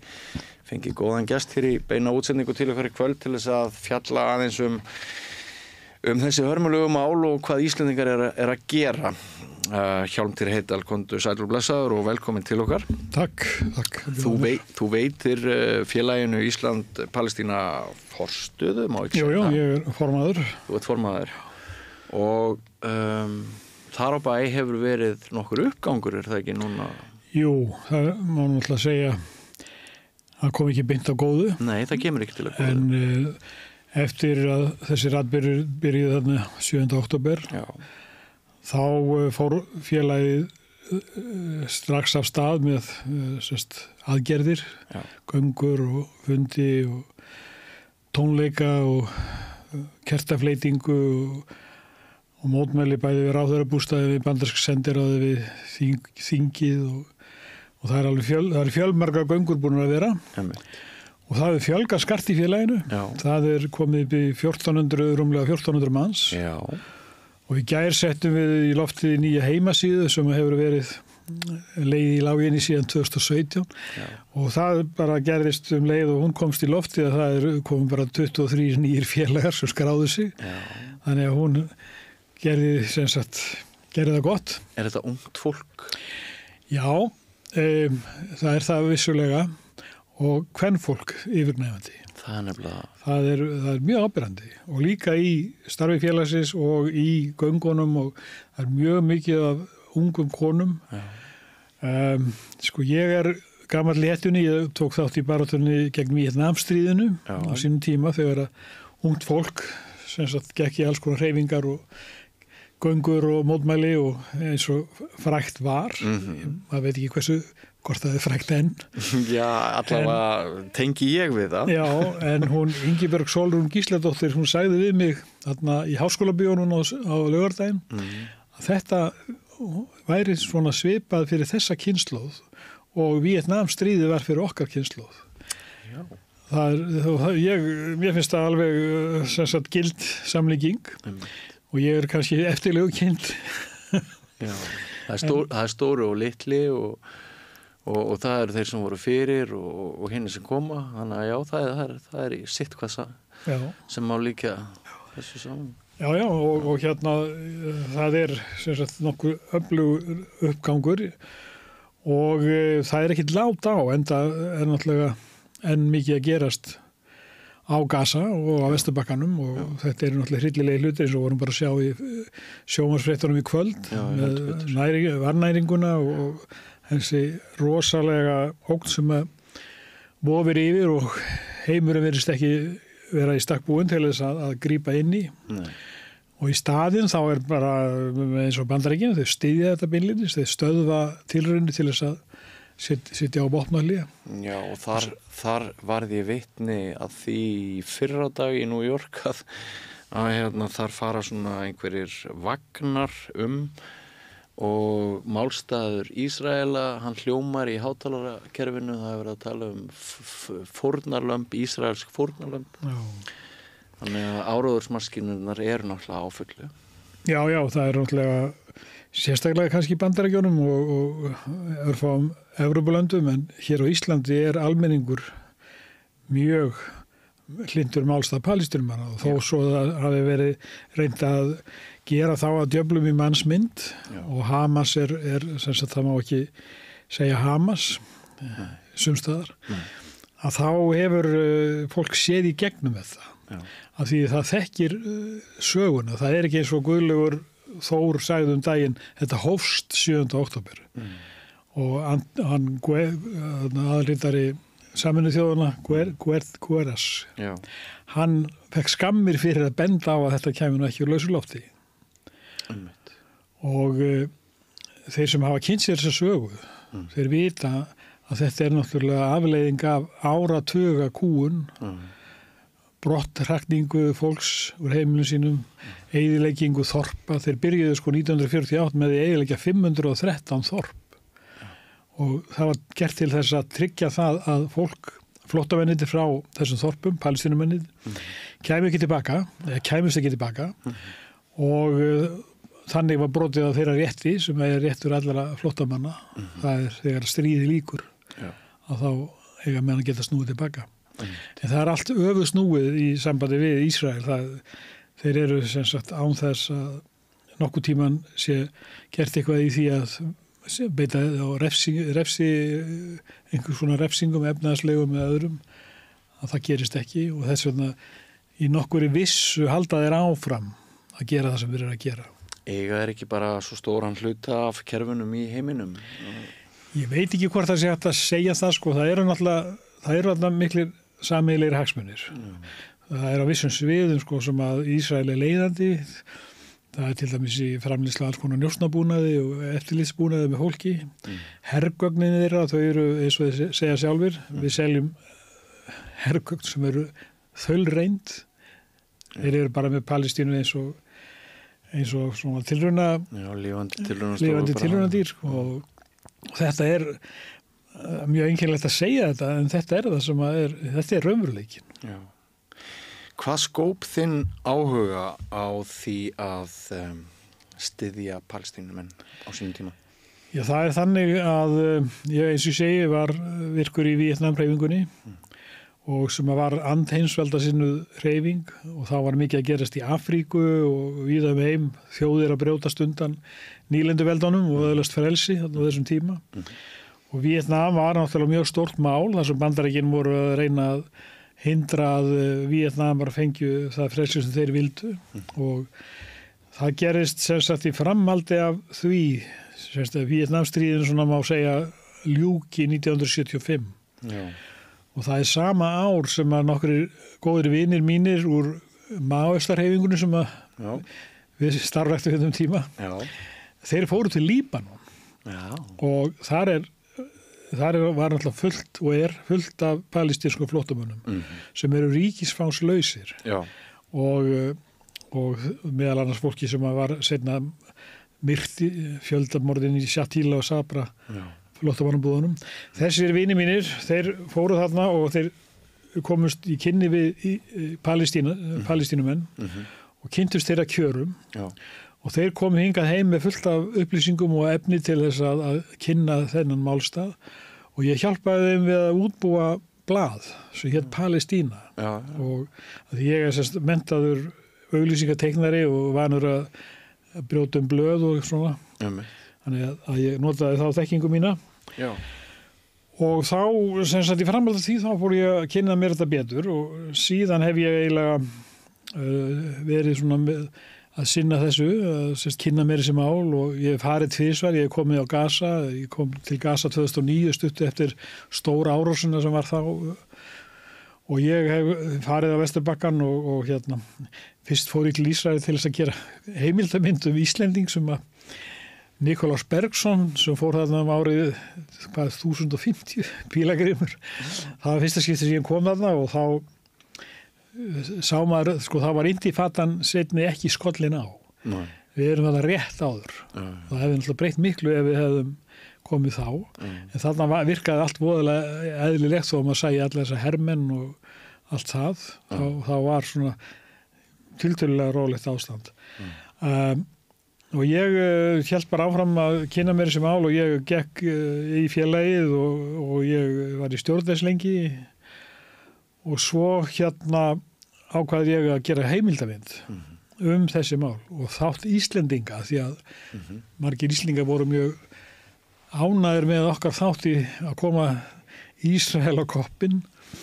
Sjálfstæðisflokkurinn að því að Thor Thors, bróðir Ólafs Thors sem var einn helsti maður þeirra, að hann var aðal sendifulltrúi Íslands í Sameinuðu þjóðunum, hann lék ákveði hlutverk og við stækkuðum það hlutverk þegar var verið að segja frá því og ég fór á stúfana og ætlaði að gera þessa kvikmynd og reyndi í 6 ára fjármagnana en það var ekki hlaupið að því vegna þess að þetta var eitthvað efni sem að ég myndi segja að kvikmyndasjóður að ekki þeim að ekki hugnast að setja peningi í þetta. Ertu að segja að pólitíkin nái alveg þangað? Ég er ekki að segja neitt, ég er bara að segja það að svona fór það og þá ákvaði ég bara að skrifa bók og ég skrifaði bók sem kom út 2019, hún heitir Íslandsstræti í Jerúsalem og þar er ég að rekja forsöguna, ég segi frá síónismannum, ég rek tilurð Ísraels, stríðið þetta 47-49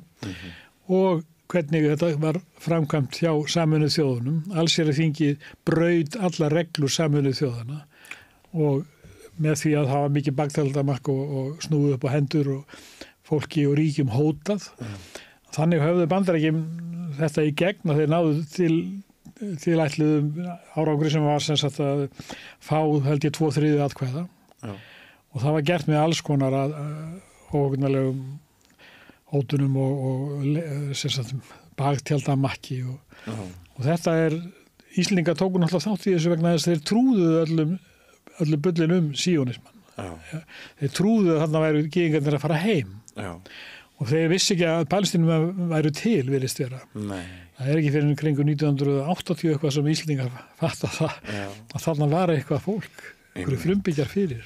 Akkurat, þetta mjög áhugavert. Mjög merkileg saga og ég skrifa þessa bók og alveg fram á daginn í dag.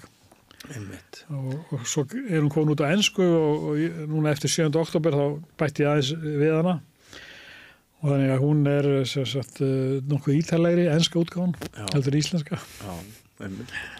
Ég bara óskaði til hamingju með þetta. Þetta er mjög mikilvægt að þessari sögu sé haldið til haga. En nú í dag þá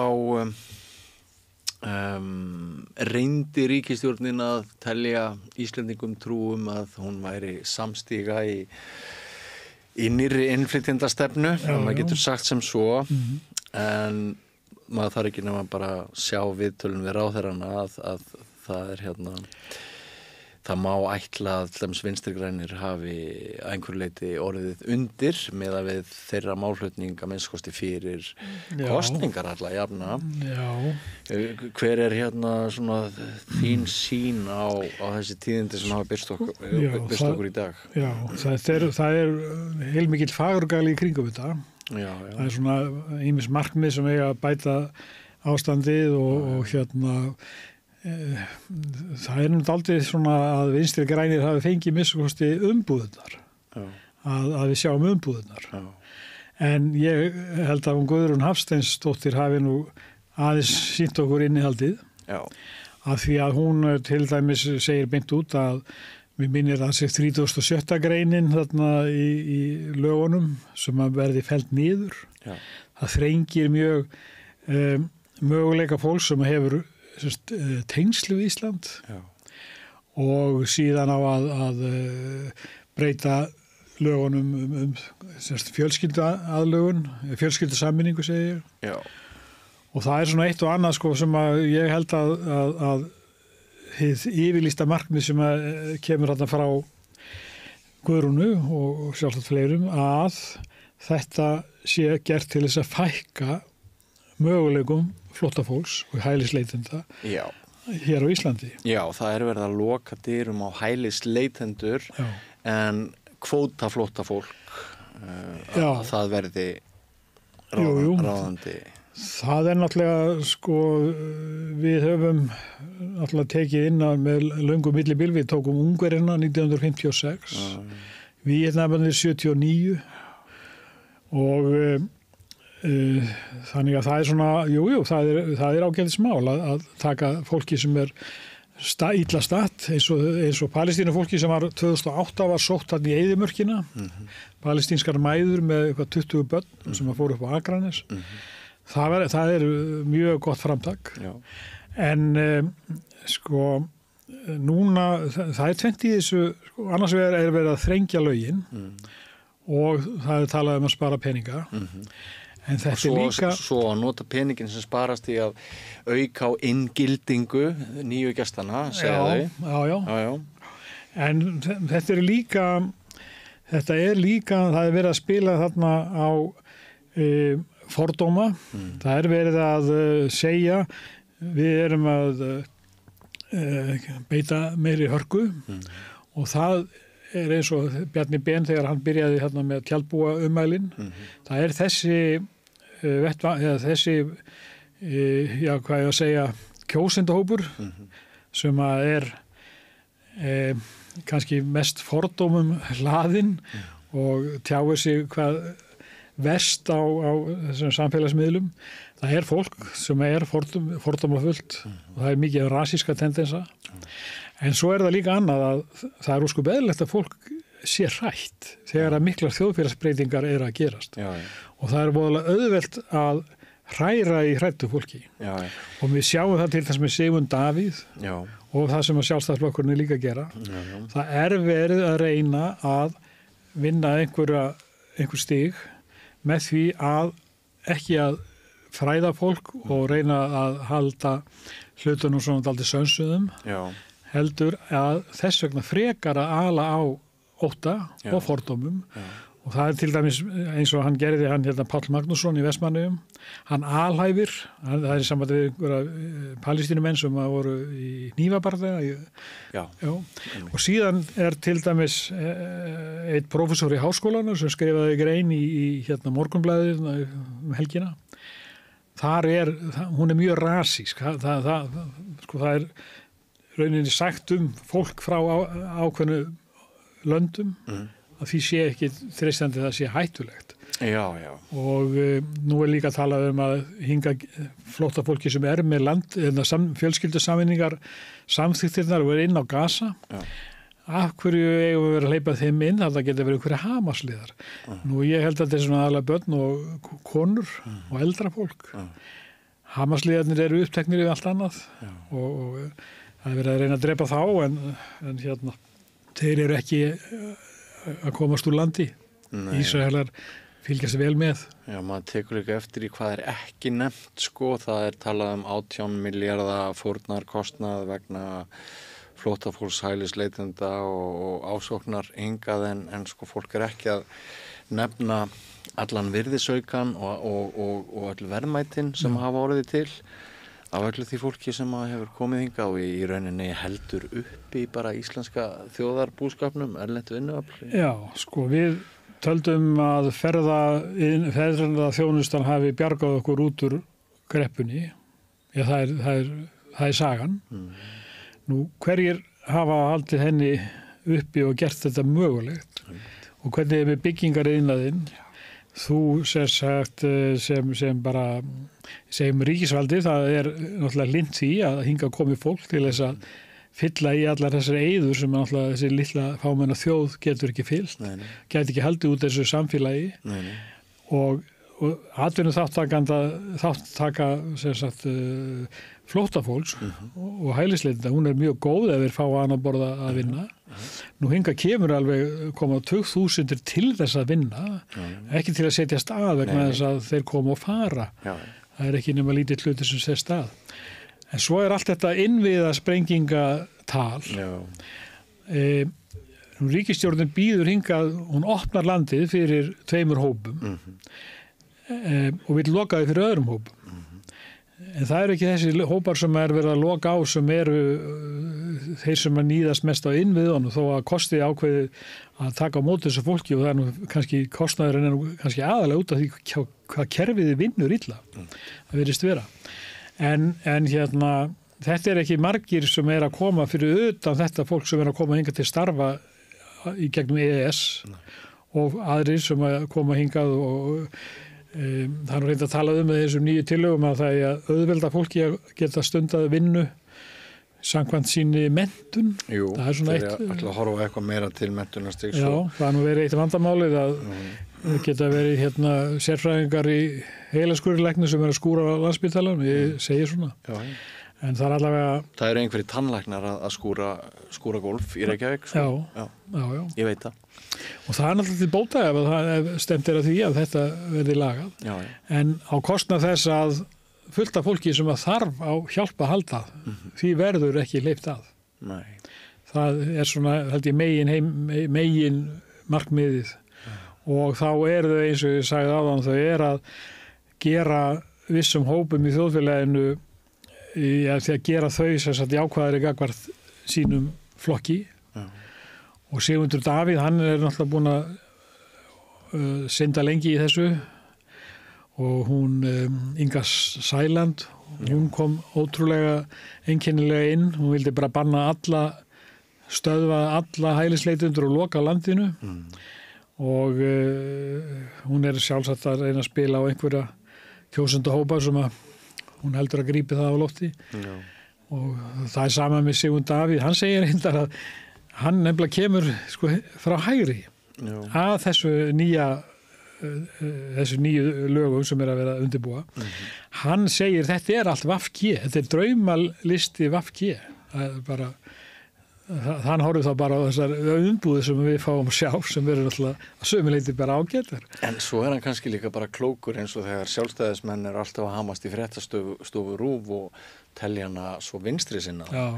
Þegar mjög margir átt að segja á því að ef hún er í einhverja átt þá er hún ekkert síður til hægri en vinstri. Nei. Þannig að ef þú heldur því á lofti að eitthvað sé alveg ömurlegt og þú spyrðir það við eitthvað eitt bara í áróðurskinni þá ertu kannski bara að ná ávinningi inn. Já, mér sýnist nú að hann getur vel unnað við þessar síðustu skoðanakannanir. Heldur betur. Og þess vegna mun hann ekkert slá á í þessu. Kannski er hann að fiska í gruggu vatni en hann er allavega að fiska. Já, og hann dregur einhvern afl á land, sýnist mér, og hann er náttúrulega, hann hefur lengi verið á þessum stað, og hann þykist nú alltaf vita betur. Já. Og núna er hann að gagnrýna þetta eins og ég segi, þetta sé allt of vægt, það er allt of mikið vinstri grænir. Já. En maður getur alltaf kannski ekki sagt voðalega mikið þessar reglur eða þessar nýju hugmyndir nema maður getur sagt kannski þetta hefði átt að koma fyrir mörgum árum svona einhver meiri skynsemi í þessi mál. Já. Það er alltaf, Íslendingar eru dálítið í því að íslensk stjórnvöld þau eru að bregðast við ástandi. Það er svona ákveðin framtíðarsýn sem að verðist ekki. Hér gerist margt á tilviljun og svo þurfum við einhvern veginn bara að skúra eftir það. Þetta hugtak að þetta reddast, það er náttúrulega ekki gott að hafa það í hverju málun og hvætur öðru. Þó að getur verið gaman að segja útlendingu frá því að þetta sé eitthvað sem þeir þurfa að læra að segja. Þetta reddast.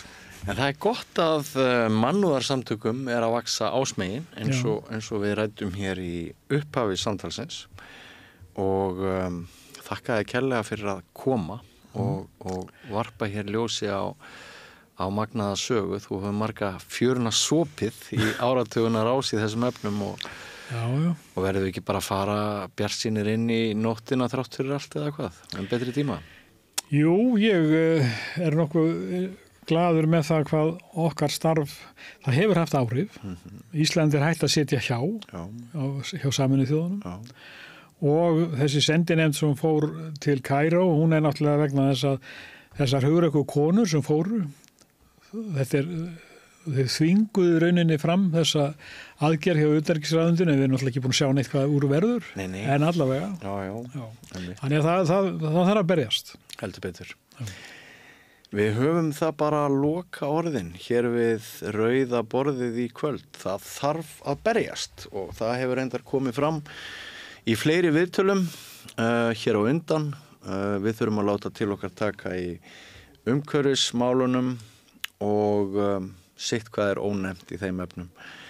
En ég þakka tæknifólki samstöðurinnar fyrir gott kvöld og ykkur áhorfendum fyrir að horfa. Án ykkar væri við ekki í loftinu, við þökkum margvíslegan stuðning og minnum á að það er hægt að nálgast dagskrá samstöðurinnar á ýmsum formum, svo sem YouTube, spilarinn, Facebook, Rás 5 á símanum og er þá bara sitt hvað nefnt. Við erum líka í útvarpinu 89,1. En ég þakka ykkur samverunni í kvöld, verið sæl.